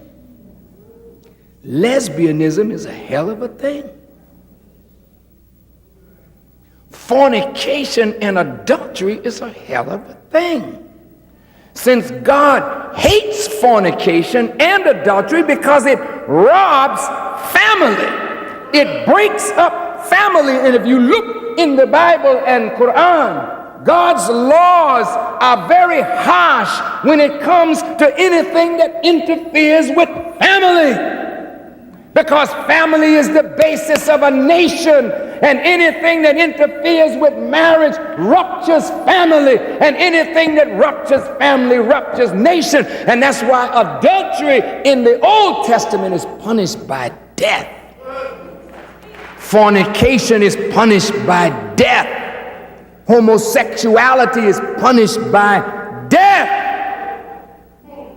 In the Old Testament, Moses would not even allow a man to wear a woman's clothes. He'd be killed. And women couldn't come out in no man's clothes. You'd be killed. You can't play no man.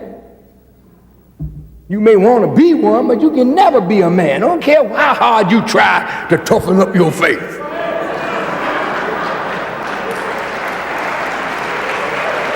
And I don't care how hard you try to be a woman, brother. You ain't got it. Never will have it. Any man that want a real woman is a damn fool to lay up with a man. But no man can give you what God put in a woman for you. No man.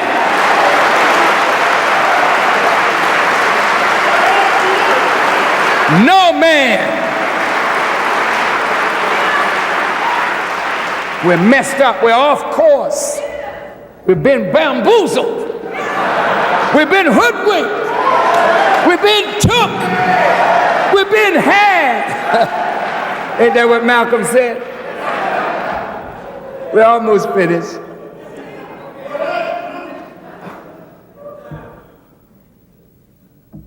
The Honorable Elijah Muhammad, knowing that if the believers knew that he had taken wives, what would they want to do? Come on. Every old brother dissatisfied with his wife would be looking among the sisters. There's my number 2. There's my number 3.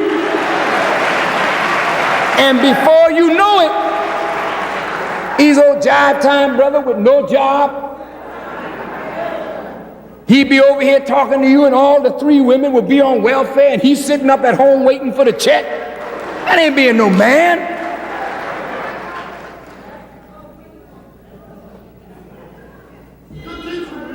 Y'all all right? If you don't know how to handle that knowledge, it's best that you don't know. So those sisters suffered to protect, number 1, the messenger, and to protect us from a knowledge that we might not have been able to handle if we had that knowledge. And third, to protect their children, which is the bloodline of the most hated man of all. Now, if they don't like Elijah, do they like his children? They're afraid that his children will be like him. And if he's giving the white world hell, what will his children do? This was no plaything. A man of Elijah Muhammad's means could pay for abortions. If it was just a sexual thing, a man don't have to have babies. Hey, girl, you know, get rid of it, you know what I mean?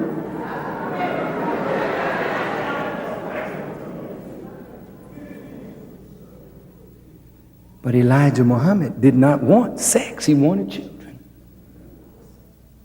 I'm not going to say he didn't want sex. Pardon me. I said he wanted children. I got to be real about everything.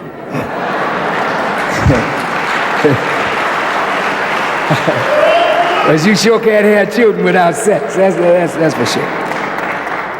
But I'm saying that's not the motive. The motive is that the seed of a man chosen by God must not be wasted.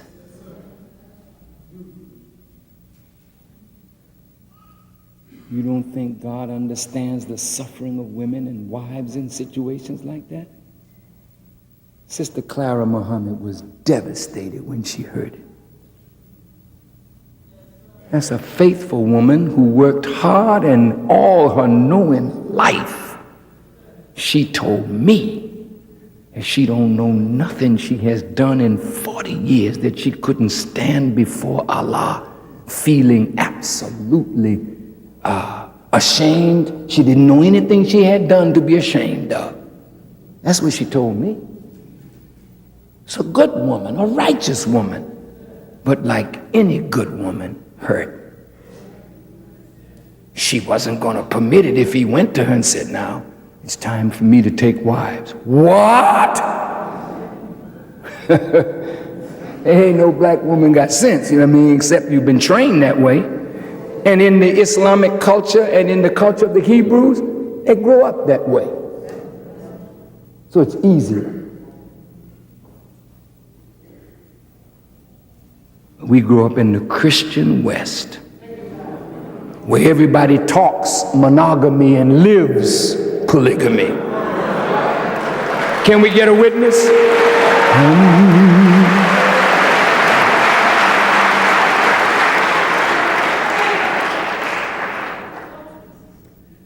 So when Malcolm found out through the imam that Evelyn had gotten pregnant from the messenger, he was hurting. And with all the envy and jealousy of the ministers, he began to think that his teacher was jealous of him too. So when he made that statement on the death of Kennedy, that it was a case of the chickens coming home to roost, and the Honorable Elijah Muhammad silenced him, Malcom was hurt. I want you to hear me well, ministers, because there are times in your life with me as mine with the messenger that you think when a man is doing something for you that he's doing something to you. And your own perception, based on whatever's in your brain, may not allow you to see your leader's actions in the proper way. When Malcom began to doubt Elijah Muhammad, and doubt is the mother of hypocrisy. When Malcom made the statement about this, the assassination of Kennedy as the chickens coming home to roost, and the messenger said, in the public, Malcom was not speaking for me. He was speaking for himself. And I have silenced Malcom for 90 days. Two things were accomplished. Three things were accomplished. He showed the public that he was not with any statement of mockery of the death of the president. When our brother got killed in Los Angeles by the police, a plane full of Georgia citizens went down. All of them were killed. Malcom got on television and said, God answered. Killed that whole plane load of crackers for our brother. The Honorable Elijah Muhammad, he didn't use the word crackers, devils. And the Honorable Elijah Muhammad called him in and said, no, brother, you don't make mockery of death. Even though what you're saying is true, you don't look like a civilized man if you would stand up in the face of death and mock people who are grieved over the dying and their relatives. Even the Prophet Muhammad, peace be upon him, when a Jew's bier or casket was walking by, Prophet Muhammad stood and he asked his companions to stand. And when the bier went by, they wanted to know, why would you stand for the coffin of a Jew? He stood, he said, in respect for the angel of death that must touch all of us. Elijah Muhammad was trying to make Malcom a statesman. And so Malcom, in mocking Kennedy's assassination, Elijah Muhammad took him out of the public to keep Malcom from being assassinated. But Malcom misperceived, because he already had the seed in his mind, my teacher's jealous, the ministers are against me. So he wanted to fight back. And how did Malcom choose to fight back? That Sunday, the first Sunday that Malcom was sat down, I was the minister that was asked by Elijah Muhammad to speak in Malcom's place. And I spoke in New York, and Malcom came. Malcom could come to the mosque, he could run the mosque, but he couldn't speak. He was still in control. Malcom picked me up in that same blue Oldsmobile that's over there in Malcolm X College. And we drove across the Triborough Bridge to his home in East Elmhurst, which later became the home where my wife and my family stayed. And Malcom and I sat down to dinner, and Betty was in the kitchen. She had made the food, and she came in and served it. And Malcom told me that Elijah Muhammad had fathered children from two of the secretaries from Boston who had become his wives. And as Allah is my witness, I will never lie.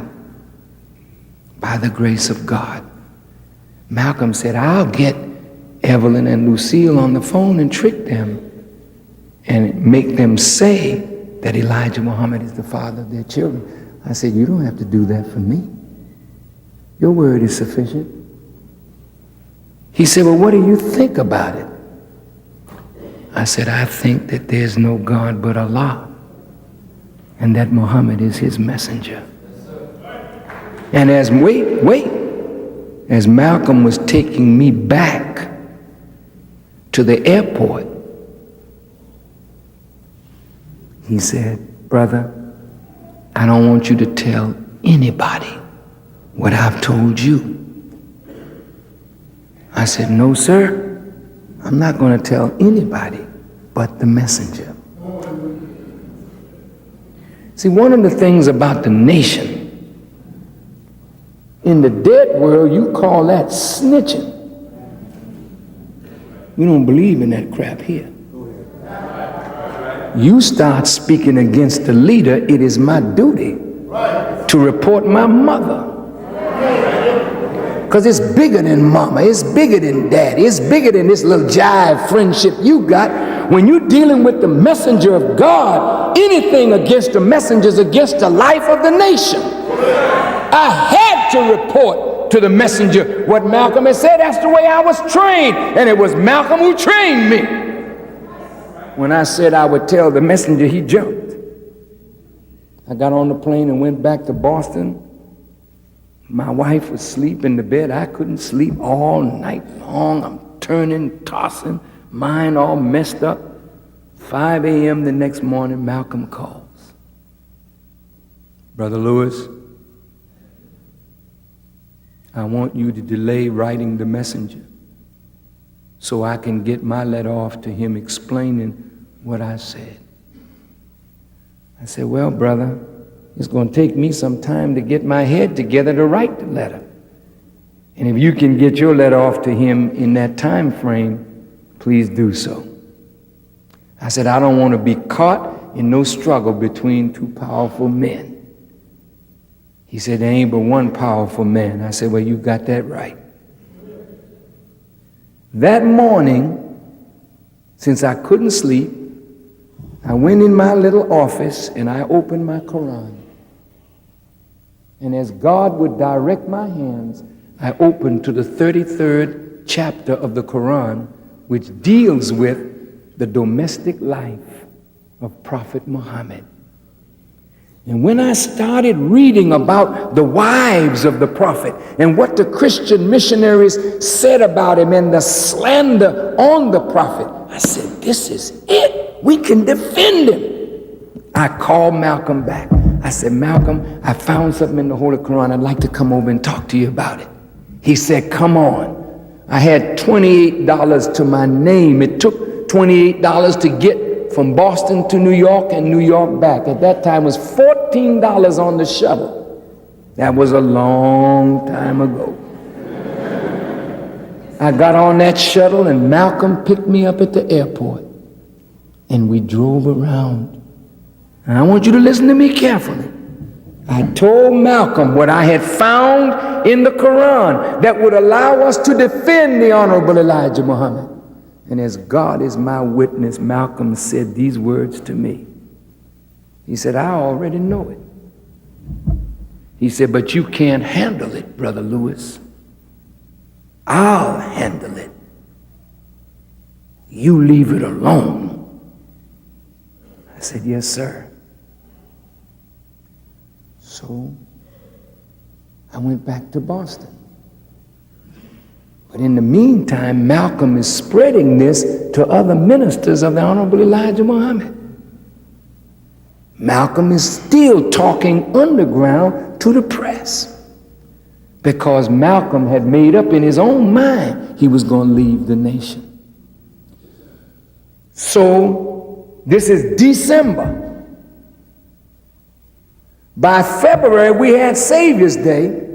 This is the first time since Malcom was in the nation that he missed a Savior's Day. And the Honorable Elijah Muhammad allowed me in 1964 to bring him on to be the speaker that introduced him. In March, before the 90 days of his suspension was up, Malcom went before the world and said he is leaving the Nation of Islam because he felt he could help the messenger better outside of the nation than inside the nation. Now you all may love Malcom. I have no problem with that. But when you have organization, there is no individual more important than organization or nation. Individuals sacrifice their lives for organization and for nation. So no matter how much we love Malcom, when Malcom is wrong and the Honorable Elijah Muhammad disciplines him, that is to strengthen organization. And if Malcom loved organization and nation more than his own pain, Malcom would have submitted because Malcom was wrong. But Malcom was angry, and Malcom was bitter, and Malcom was hurt. He went to the Honorable Elijah Muhammad prior to his announcing that he would leave, and he questioned Elijah Muhammad about whether this was true that he had fathered these children. And the Honorable Elijah Muhammad didn't deny it. He said yes. And the Honorable Elijah Muhammad told him, "Hey, brother, I am fulfilling what is written of me in the scriptures." Malcom knew the scriptures. He knew that Elijah Muhammad believed he is the messenger of this Quran. And as the messenger of this Quran, he had the right by God's order to take wives, whether his wife liked it, whether you liked it, whether I liked it. It don't make no difference. If God orders it, he carries it out. Now look at the wisdom of God. I'm just about finished now. Malcom went out of the nation. We all were hurt. At least I can speak for myself. I loved him. Next to Elijah Muhammad, I didn't know anybody greater than Malcolm X. It hurt me that he would go out of the nation. But then the worst hurt was Malcolm going to Mike Wallace, telling Mike Wallace, and listen to the words now, Elijah Muhammad fathered children from his teenage secretaries.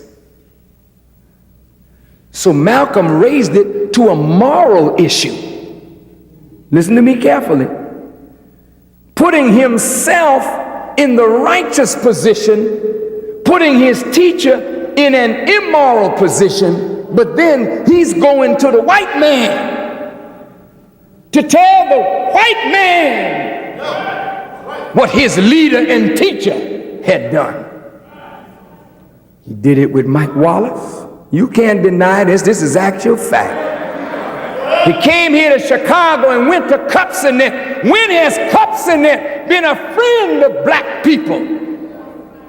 And he told Cup, Elijah Muhammad, I thought he was a man. Fathered these children and wouldn't, in other words, kept it a secret and whatnot. I found that he was less man than I thought. Oh, he dogged the messenger.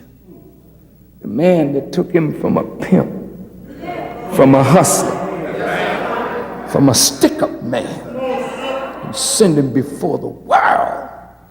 Now he's dogging his teacher. What do you think we felt? Elijah Muhammad wasn't just a leader. That's our spiritual guide and father, brother. You don't have to order me to kill you. If you attack my father, my orders come from my love. I want you to hear me good, because Every Muslim that loved Elijah Muhammad would have killed Malcolm if we had gotten a chance. No, I don't need no damn applause. I want you to think now. We didn't incite that. Malcolm incited that in us.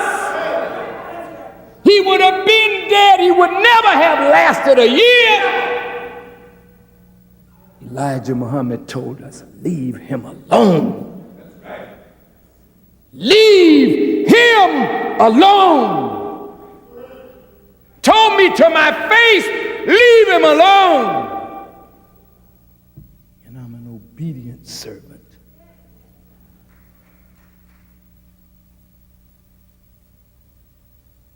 Yeah, I love Elijah Muhammad enough that if you attack him, I would kill you.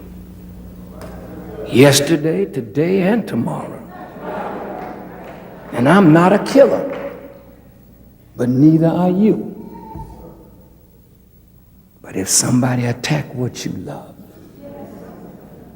each one of you in here would become a killer instantaneously. Am I lying?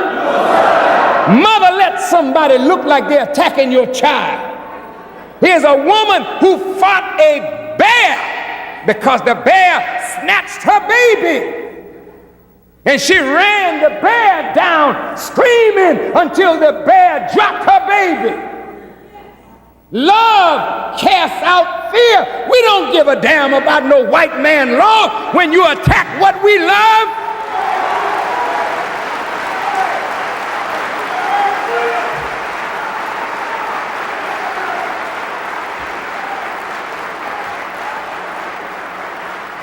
And frankly, it ain't none of your business.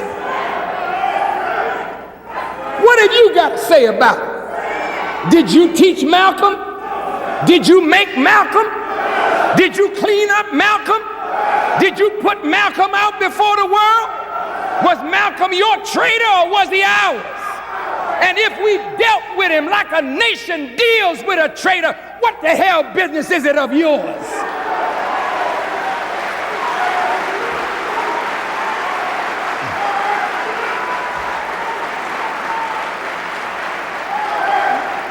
You just shut your mouth and stay out of it. Because in the future, we're going to become a nation. And the nation got to be able to deal with traitors and cutthroats and turncoats. The white man deals with his. The Jews deal with theirs. Salman Rushdie wrote a nasty thing about the prophet, and Imam Khomeini put out a death thing on him, and it stands today.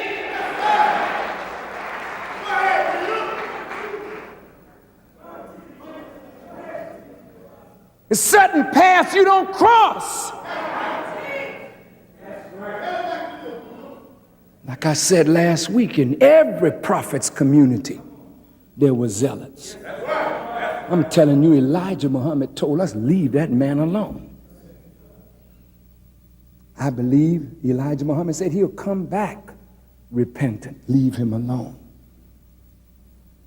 At the same time that Malcolm went out, Wallace D. Muhammad went out too.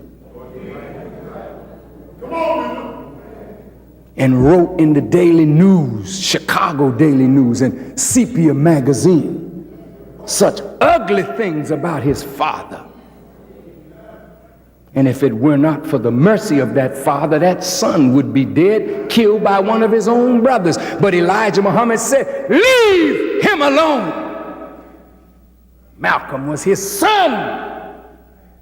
Aaron, yes, but leave him alone. You're not to judge him. Leave him alone. And we left him alone. I'm going to tell you something about the nation. The nation that I love. Some of these rotten ministers and leaders and captains were in the nation yesterday, and some are in the nation today. You don't like the way of God. If God say put them out, in your heart you want You don't think that's strong enough, so you want to beat somebody up, or you want to exact some kind of retribution on somebody as though you're a God beside God. You don't like my way because I'm a merciful man. Some of you are hypocrites right now. Honorable Elijah Muhammad didn't send me to beat black people or shoot black people, but to teach black people. And you'll always find me defending black people because he showed me how to defend my people. But you know, sisters and brothers, in the Bible, David had a son called Absalom. And Absalom rose up against his father David and violated David's wives in the presence of all of Israel and made war on the father. And when the father's forces went out to meet the forces of the son, David told Joab, when you catch my son, don't kill him. Bring my son to me. Absalom had long hair, according to the Bible, and he was caught up in a tree. And Joab, even though the king said, leave him alone, Joab wanted to be a law unto himself. He allowed his emotion and his hatred for what that son had done to take control, and he speared Absalom through. And they brought the son of David back dead. And while all of Israel was rejoicing, you could hear David in his tent crying, saying over and over and over again, my son, my son, my son. I had an experience with this. Have any of you ever had an out-of-the-body experience? Well, if you haven't, I have. I was in Boston, and all of a sudden my spirit seemed to rise right up out of my body, and I could see myself floating above the trees and the highways. And I found myself in Chicago. And as I was coming around the house of the Honorable Elijah Muhammad at 4847 South Woodlawn, the Honorable Elijah Muhammad was in the room of Warith Deen Muhammad. And he was sitting on his bed, on Wallace's bed, looking toward the door with his back to the window. And he was crying the deepest cry that I ever heard a man cry. You know, when a man cries and he's coming up from the gut, deep, deep, deep, and he was saying over and over and over, my son, my son, my son. And I said to him through the window, dear apostle, I will be your son. And he never turned to acknowledge my presence at the window, so my spirit returned. And I watched myself go right back and get into my body. And I woke up and I started reading the Bible and found the words of David. And know that I heard the cry of the Honorable Elijah Muhammad over both Wallace and Malcom. We have zealots in the nation, and we have agents in the nation. I believe the zealots in the mosque in Newark, as it has now come out that they were from the Newark mosque, killed Malcom. But the hurting thing is, 2 innocent men went to prison for 25 years of their life.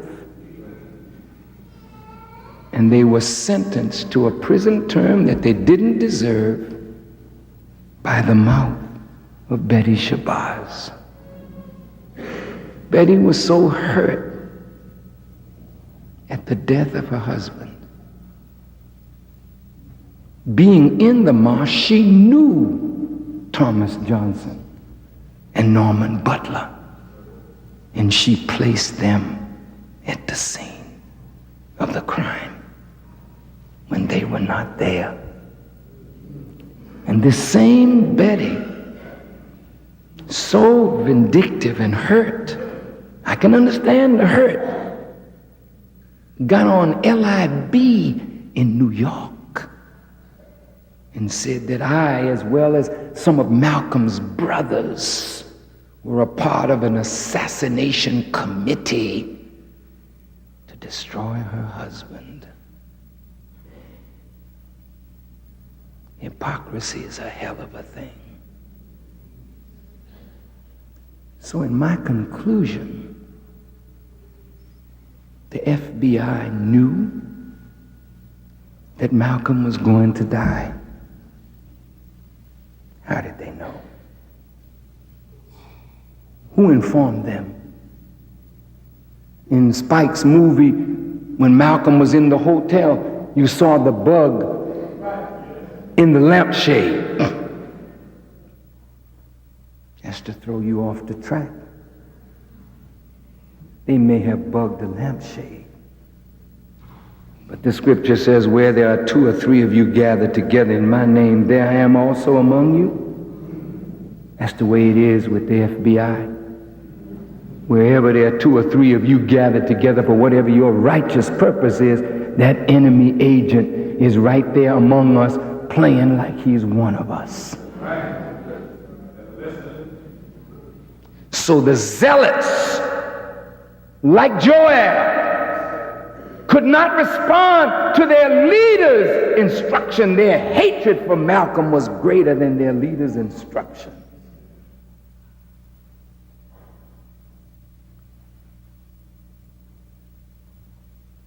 Somebody told Malcolm to take the guards off the door. Don't let them search. And Malcolm went along with it. Malcolm was very confused, very upset. If you listened to his talk, you watched him when he was clean and firing, then when he got his beard and he was disheveled and he just didn't have it.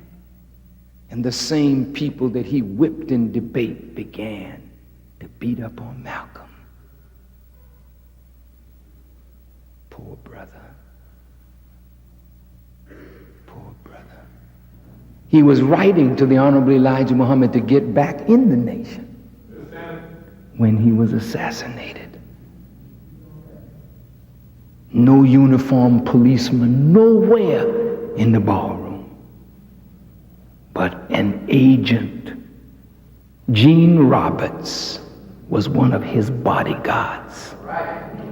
And when Malcolm fell under the bullets, it was this agent who claimed to be giving Malcolm mouth-to-mouth resuscitation.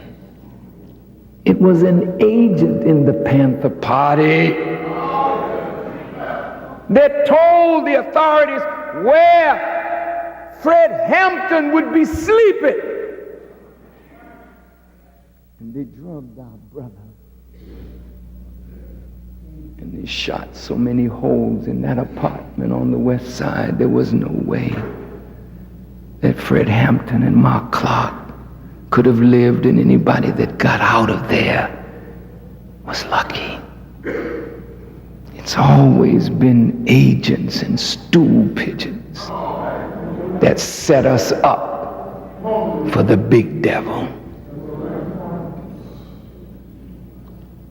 Was there an agent among those who assassinated Malcolm?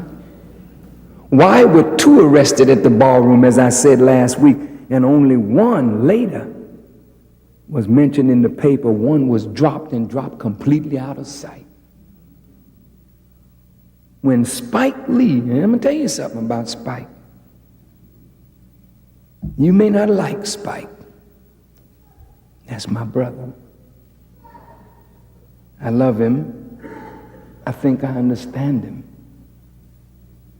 Spike read the autobiography of Malcolm X. Spike fell in love with Malcolm, as many of you did. Spike was hurt that such a great one was lost to us. And Spike believed that Elijah Muhammad had him killed. And he makes a hint ever so slightly in his book, The Making of the Movie Malcolm X. He makes a hint that in his heart he wanted to get even with Elijah Muhammad and the Nation of Islam. So when Spike and I talked, and my son-in-law asked Spike, have you ever read the Holy Quran? Didn't you ask him that, Brother Leonard? What did he say? He said he had never read this book. So we asked him, on what basis are you going to judge the domestic life of Elijah Muhammad if you don't read and understand the book out of which he acted? Do you think that Malcolm X gave up Elijah Muhammad because of some sex thing? Do you really think it's that shallow? How could he? How many wives did Prophet Muhammad have, Brother Baghdadi? Some people say 9, some people say 11.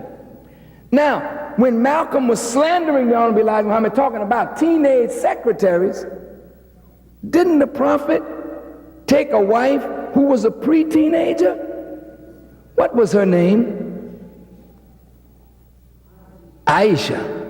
When he married her, how old was she? She was 11 years old. But he did not have conjugal relations with her until what year?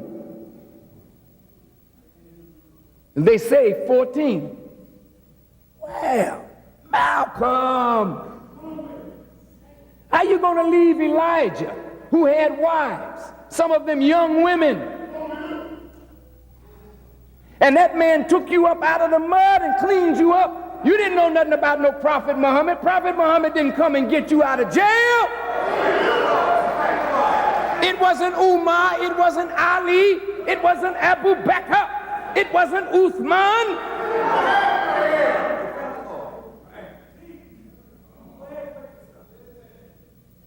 How you going to say you're going to dump a man that cleaned you up and then go follow the prophet that had 11 wives and one of his was a pre-teenager? Does that make sense? Come on. You know anything about Malcolm? You ever read his words, studied his teaching, or what he taught from the Honorable Elijah Muhammad? Do you think Malcolm could go to Mecca and be bamboozled, hoodwinked? I've been to Mecca many times. I ate food out of a bowl with white people, brown people, red people, yellow people. I drank water with black, brown, red, yellow, and white in Mecca. That didn't change me and make me think that there's no racism in Islam. I'm not no fool. And can't nobody fool me. I know what I'm looking at. Why in the hell is Africa so backward? Why won't the Saudis back Africa, back the Somalis? They're suffering in Somalia. Why didn't the Saudis send money there to feed them? Why you don't back the Muslims in Bosnia? You got some problems. You're not going to fool me that there is no color in Islam. You tell that to some other person. You don't tell that to me. I know better.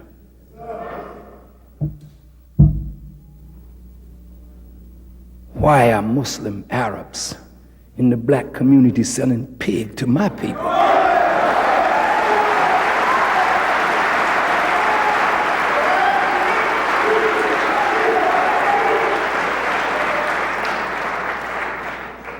You know it's divinely forbidden, but you sell it. Yet the prophet said, a man is not a Muslim till he wants for his brother what he wants for himself. So evidently, you don't see us as your brother because we're in a savage condition. Nobody wants us until God came to claim us as his own. So Malcolm is dead. And the sisters who were the wives of the Honorable Elijah Muhammad have been slandered. You don't ask a man if he's married, are you having sex with your wife? The question is moot. If that's my wife, I have a right to that. So why didn't Malcolm say he took wives? Why did he say teenage secretaries? Because he knew that would inflame you. And it would keep you away from Elijah Muhammad because he had become embittered. Now I conclude. In that scenario, was Malcolm worthy to sit in the seat of Elijah Muhammad and lead? And be a redeemer of our people? Wait. How many of you ever read the story in the Bible of Noah and his sons? Did you know that Noah had 3 sons? Noah got all of them out of the flood. They landed on Mount Ararat. You remember? According to the Bible. He sent a raven out. The raven didn't come back. He sent a dove out. The dove came back. He came outside of the ark. According to the Bible, he got drunk and was naked laying in the sand. 2 sons refused to look on his nakedness and covered him. And another son called Ham looked down at his nakedness and mocked the man who got him out of the flood. And Noah cursed him. And God upheld the curse, according to the Bible. Now you look at Elijah Muhammad. Did he get Malcolm out of Malcolm's condition? If he saw the leader in that condition, what should he have done? Cover him. Since the leader covered him, why don't you cover the leader and wait till understanding comes? Why would you go to the enemy of both of you? He became vindictive. He was hurt and bitter. Now, let me conclude. I know it's long. Don't tell me. I've been preaching all day. You know how I know Malcolm's shoes? Did you know that before Spike made the movie, that this brother was trying to make the movie Malcolm X? You didn't know that, did you? I never told you, but Brother Akbar knows. Were you with me when I went overseas? Thank you. Come out here, Brother Akbar, since you've been with me a long time.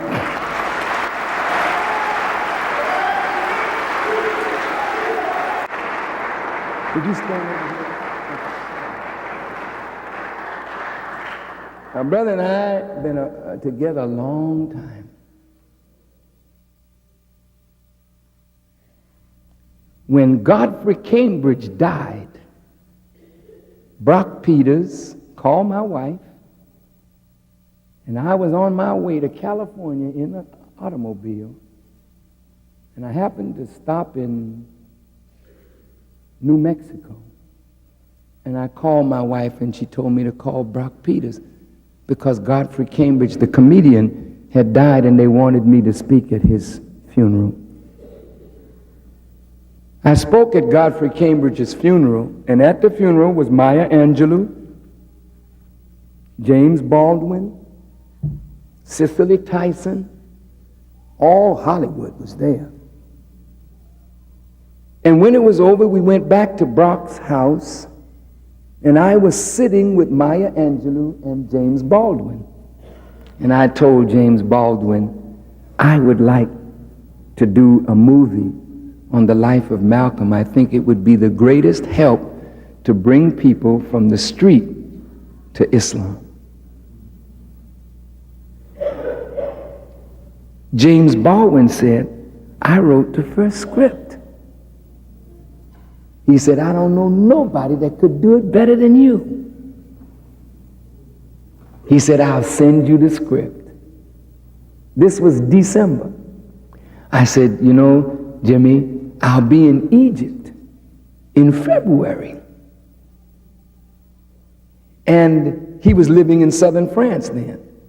And he was to meet me in Egypt, and we were to go over the script before I went into the Middle East to get money to do the film.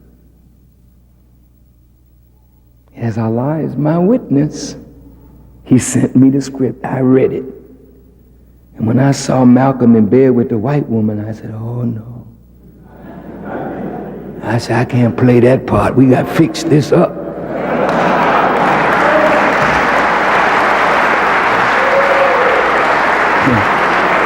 So if you notice, Spike kind of handled that, you know. He tried to handle it as gingerly as he could. But with me, he wouldn't have to handle it at all, because I wasn't going to get near no white woman in no scene like that. Because images mean a lot.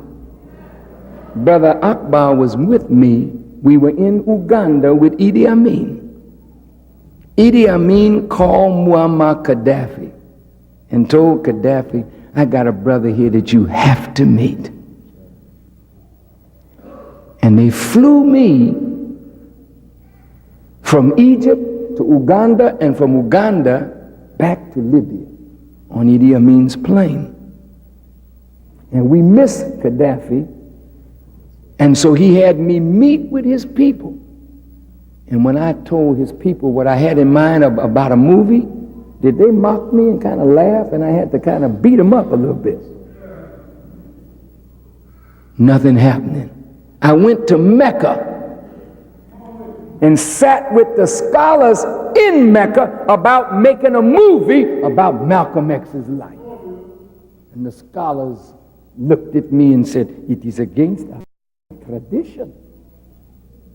All images is of the devil. And this is what our fathers, you know, gave us. I said, and what if your father was a fool? Would you follow him? Did I jump on him, brother? I beat the hell out of them, man. Because they sounded silly to me. So I came back to America. There was no movie. And I met my brother, and I stood up to rebuild the work of the Honorable Elijah Muhammad. Now the movie is made. But what was Warner Brothers' motive? Do you mean the Jewish people who run Warner Brothers would put $30 million behind a so-called anti-Semite?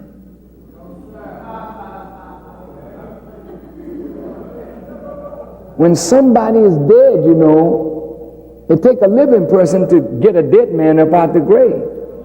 Even though many of us love Malcolm, you don't have the power to raise him from the dead, but white folks do. And for the last 6 years, they've been raising Malcolm in periodicals and writings that you ain't got nothing to do with. This is white folks orchestrating this.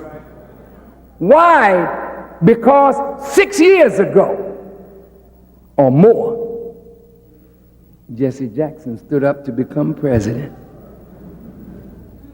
6 years ago, Louis Farrakhan burst on the international scene.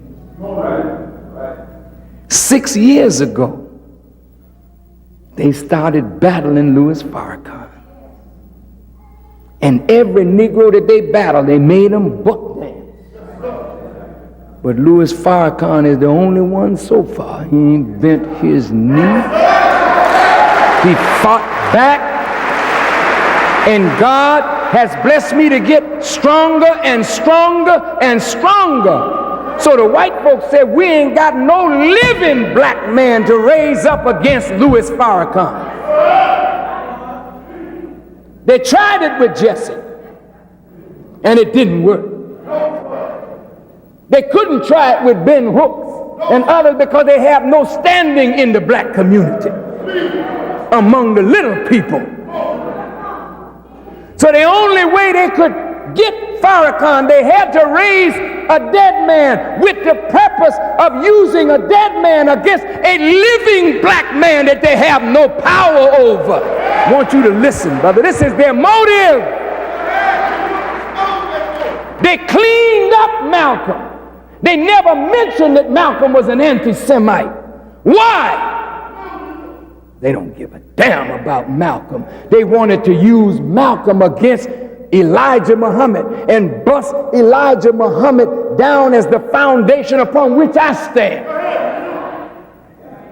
But their plan was even more diabolical than that. You say, we're going to raise Malcolm.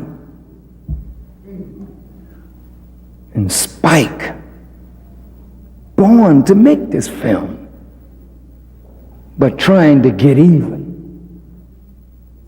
Little vindictiveness. He makes a movie. Denzel was brilliant. I don't think they could have got a better Malcolm.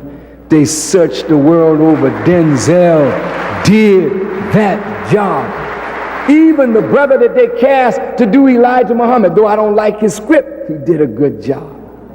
And even though there were negative things in the movie, and yes, you know, the intent was evil, but I'm telling you, brothers and sisters, that movie will do a lot more good than any harm than it could do. It's what we do with what is generated from the film. Now look at this. 2 weeks after the movie came out, CBS comes out with a documentary, The Real Truth on Malcolm. The movie comes out and cups in it, puts in a column, Louis Farrakhan, the arch enemy of Malcolm X. Now what they're trying to do is draw me and the nation into the controversy. Because if we jumped into the controversy, then the movie would take off. And they didn't think they could build Malcolm up and dog the Honorable Elijah Muhammad and we would be quiet. They just knew we were going to jump into the fray. And they were counting on that because what they really wanted to say was that Louis Farrakhan had something to do with Malcolm's assassination. They had it all fixed up. Since I was the man that came and took Malcolm's place in New York, came to live in the home that was Malcolm's, and had the position that once was Malcolm's, they could make a case, they thought, saying that Farrakhan was envious, turned Malcolm in to get Malcolm's spot, had Malcolm bumped off. And the agents that are working among the gangs, they would be down among you. That's why it was so important to get the youth to the movie, because they know our youth got vengeance in them. And if you niggas kill Malcolm, man, we ought to take vengeance on them cats. You mean Farrakhan was involved in that? Then they wanted to turn the guns in the community on the Nation of Islam. And if we started fighting each other, then they could bring the government forces in to round up Farrakhan and the Nation of Islam. It was all set. They had Oprah Winfrey and Magic Johnson and Bill Cosby putting their money in, because anything that your money is in, you're concerned. So if Farrakhan had come out beating down the movie, then Oprah would have been angry. Magic would have been angry. They would spread it among those people. So we would have been against the middle class and against the people that say they love us. You understand what I mean? Oh, they had it all worked out. But Farrakhan was made wise to what their plan was by a hidden God. And Farrakhan told everybody in the nation, be quiet. I'm silencing the nation for 90 days. I don't want you out in the public saying nothing, and I'm not going out in the public saying nothing. Because they wanted to raise Malcolm and kill him all over again. They're wicked. They wanted to raise Malcolm and then kill him. Kill Elijah Muhammad again. And above all, get Farrakhan. Because the people are beginning to listen to him. But when I didn't say nothing, I got a stack of invitations from television, from Australia, from Germany, from Italy, from, where else? All over in Europe. Then I got all kind of offers in America. I have nothing to say. And everybody among us, we just went quiet and had nothing to say. You notice the nation obeyed. Nobody in the nation opened their mouth. And all of a sudden the movie went up. And then Home Alone 2 came.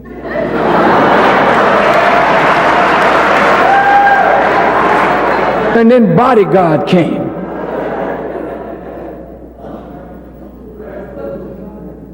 Then A Few Good Men came. Then Aladdin came.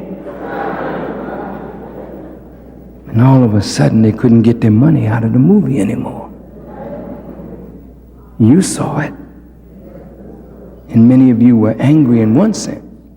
And then some of the brothers in the hood said, I liked the Malcolm that was with Elijah. Looked like Malcolm went overseas drinking tea with them white folks and sold out.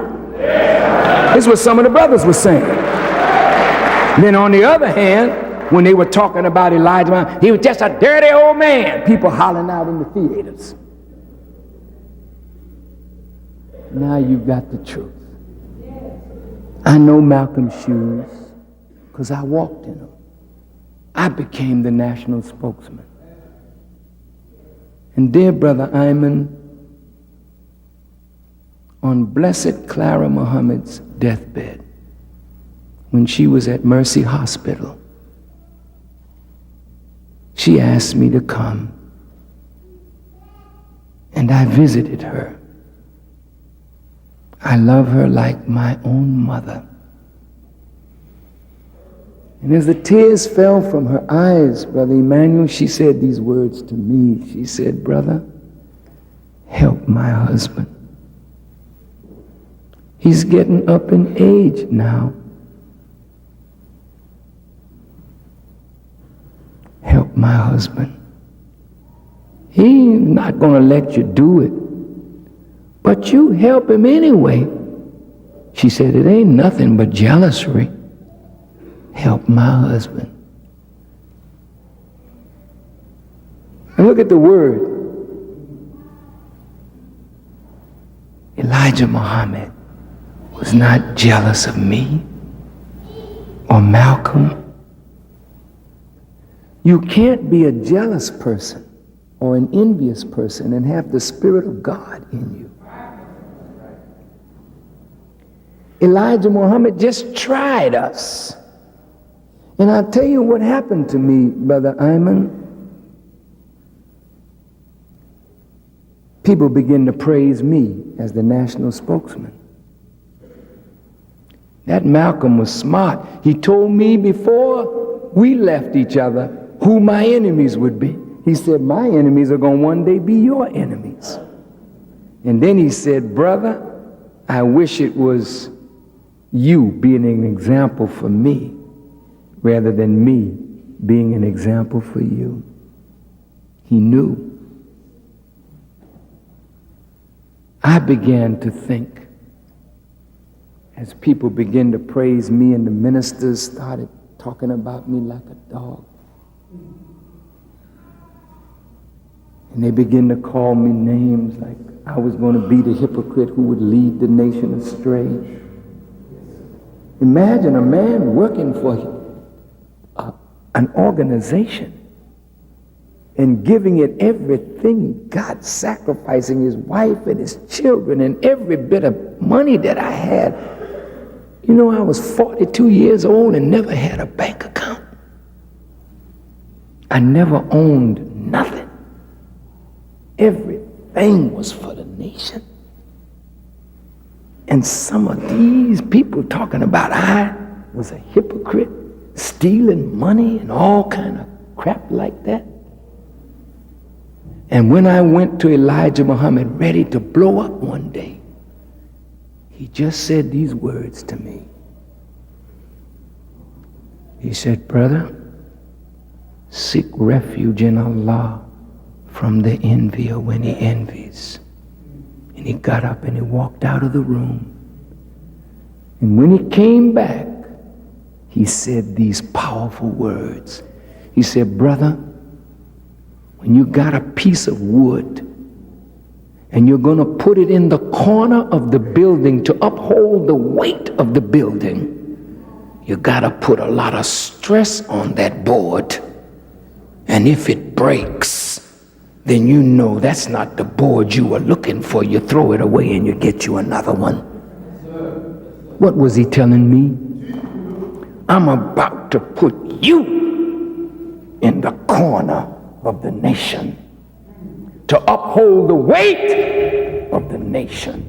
So I got to put stress on you to see if you will break under that pressure, because I can't have no weak board in the corner of my nation. I tried Malcolm, and Malcolm broke under the pressure. He didn't say that, but I'm saying it.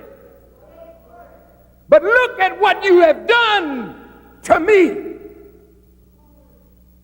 Call me every name in the book. Some of my own brothers sought to take my life, plan my death. But I have never told one to come after you with evil.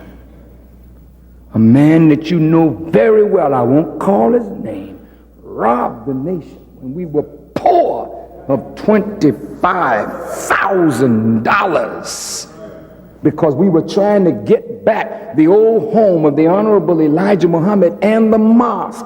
And he said he could deliver. He needed $25,000. He was a friend of the Honorable Elijah Muhammad, so he said, but he took our money. And the brothers were so angry they wanted to take his head. I said, leave him alone. I've been slandered by my own brothers. And I've been evil spoken of, but I keep on plugging. And you don't hear me on the radio condemning Imam Warithuddin. You don't hear me on the radio speaking against those who speak against me. Let them say what they want. My work is clear. I'm a strong piece of board in the corner of the building, upholding the weight not of the tiny nation, but of 30 million or more black people in America. God has made me a better man for you than Malcolm X. I'm standing where Malcolm would have stood if he had the character to stand where I'm standing. I thank God for the Honorable Elijah Muhammad and the test that he gave me. And I say to all of you, stand firm behind the Honorable Elijah Muhammad. And never again engage in slander, backbiting. I could never willingly and willfully speak evil words against Malcolm because he said, I wish it was you, being an example for me rather than me being an example for you. So God made my brother an example that I could walk better. So Malcolm died in reality that I might live. I thank Allah for his life, and I grieve over his death. But I promise my Allah that I'm going to continue in the path to make the crooked things straight. and the rough places plain. May Allah bless all of you who love Malcolm and bless you to see that Malcolm made a mistake. And God, if it pleases him, will forgive him his mistake and grant him his place, because Malcolm is still doing more for the Honorable Elijah Muhammad dead than many of us are doing alive. He's still making his teacher known. May be perverted, but with the help of God, we'll come behind and straighten it out. So I thank you all for listening. I thank you for your patience. This is a tremendous subject, a deep subject. And I know it's been a long day for you, but it's been a long day for me too, because I preached twice before I got here, and ain't no ways tired. In the audience today is Prince Asiel Ben Israel. Would you come up, Nasik? Hold on.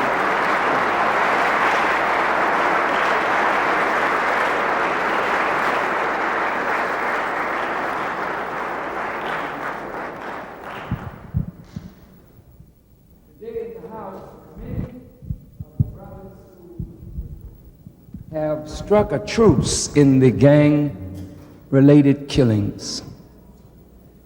And Nasik Asiel Ben Israel and Brother Gator, and these brothers, I know that they are Hebrew Israelites. Come on up, brothers, please. Have been working with Nasik Asiel Ben Israel and brother and others. Brother Fontaine from the Black Disciples. Where's brother? He's on his way. These brothers have been working to bring about a truce. And I think they deserve our gratitude. Nasik Asiel Ben Israel, Brother Gator, Brother Fontaine.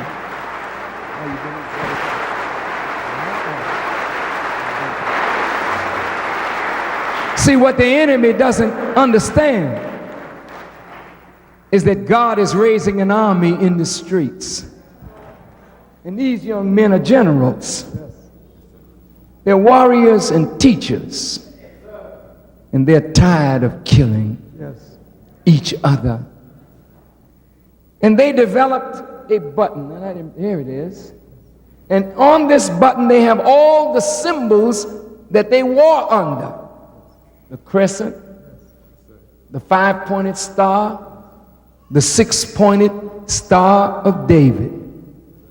So today we brought together my Hebrew Israelite brother from the nation of Israel with the nation of Islam. These are Hebrews and Muslims that love each other. Yes, sir. I don't know about the Jews over there now and the Muslims, they don't get along. But these, Yes, sir. we are one. Yes, sir. And so the six-pointed star of David, which is a great symbol, and isosceles, two equilateral triangles, one up, one down, six sides, 6 points, 6 stars, 6 angles, and every angle 60 degrees. Beautiful symbol. The five-pointed star of the nation of Islam, beautiful symbol, and the crescent. But these are symbols. Yes, sir. All they do is represent a great truth. But you are not a symbol. You're the real thing. Yes, sir. So we shouldn't let the symbols divide what the symbols were designed to guide the real people of God Yes. into divine unity. So I'd just like to ask Prince Asiel if he would just say a word as we close. Would you please, Prince? It's my divine pleasure, first of all, giving all praises to Allah and to you, my beloved people here. I greet you in the name of your brothers and sisters from Jerusalem and from Rabbi Ben Ami, your servant and brother. Let me first, Minister, take this moment because for me, I want this family to know that you're not only my leader personally, but also a father that have watched over me as you've watched me grow and develop, and that this nation, the NOI, the Nation of Islam, has been a big brother and a parent and a comforter to your brothers and sisters across the water when it was not popular, but you knew it was prophetic. And I want the people today to know that Louis Farrakhan is a true servant of Almighty God, Allah.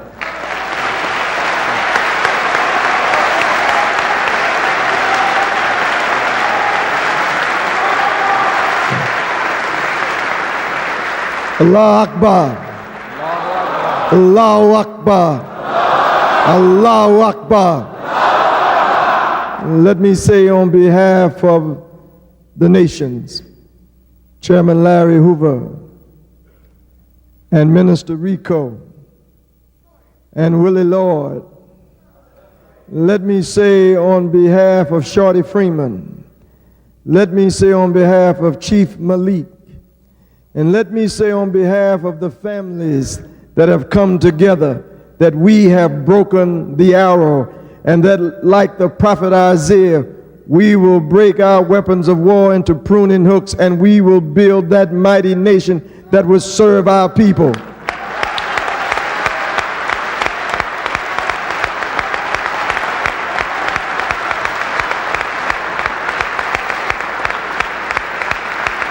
Let me say to you so that you will be clear. You heard the minister talk about the agent provocateurs, but the only way that they could operate if they made you believe that the Nation of Islam and the Nation of Israel, the Hebrew nation and the Islamic nation, was at war. The only way that they could function if they made you think that the GDs and the BDs and the vice lords were at war. Well, I'm here to tell you that we're moving from gangster to disciple to growth and development. That we're moving from black disciple to bad disciple for God. We're moving from vice lord to lords of vision, so that those who will perpetrate the agent provocateurs, we will know them, we will deliver them to their tormentors. They won't disrupt the community no more.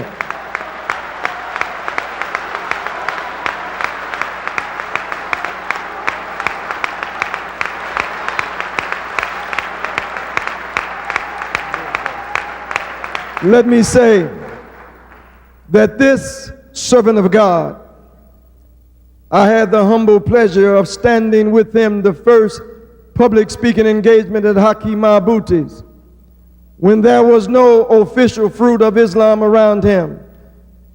I and a nation minister, Prince Amishadai, stood with the minister, and that day, as Anwar Sadat was sitting in Jerusalem with Menachem Begin, Louis Farrakhan and Prince Asiel were sitting, that no longer will there be the sons and daughters of Hagar and the sons and daughter of Sarah arguing, but Abraham is our father and God is watching over both of us.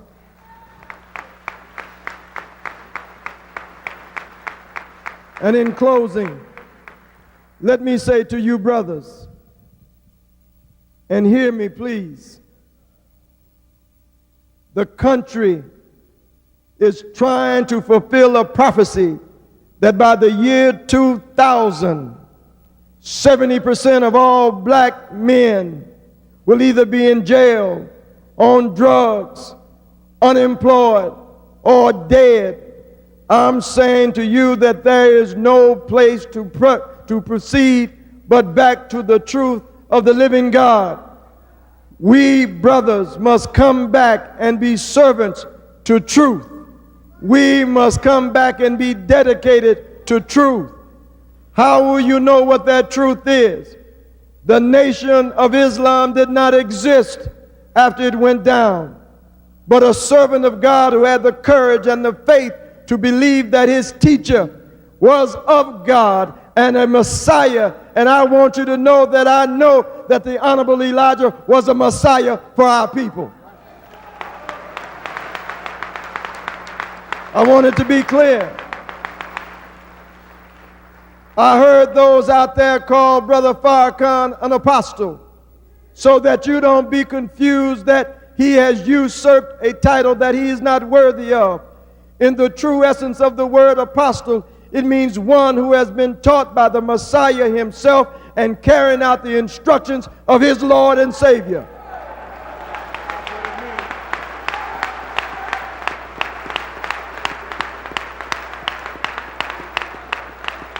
We must understand that I come down from Jerusalem. 25 years ago, the Spirit of God blew across America and caused us to come up out of here, not to separate from our people, but to go and prove to the world that what the messenger said about being the lost and found in America had been found, and that there was a twofold mission. If you remember looking at the newspaper, Muhammad Speaks, you saw two hands reaching across the globe. One was on the other side back in Africa and Asia, and one was still standing in America. Well, I want you to take a look at those two hands right now.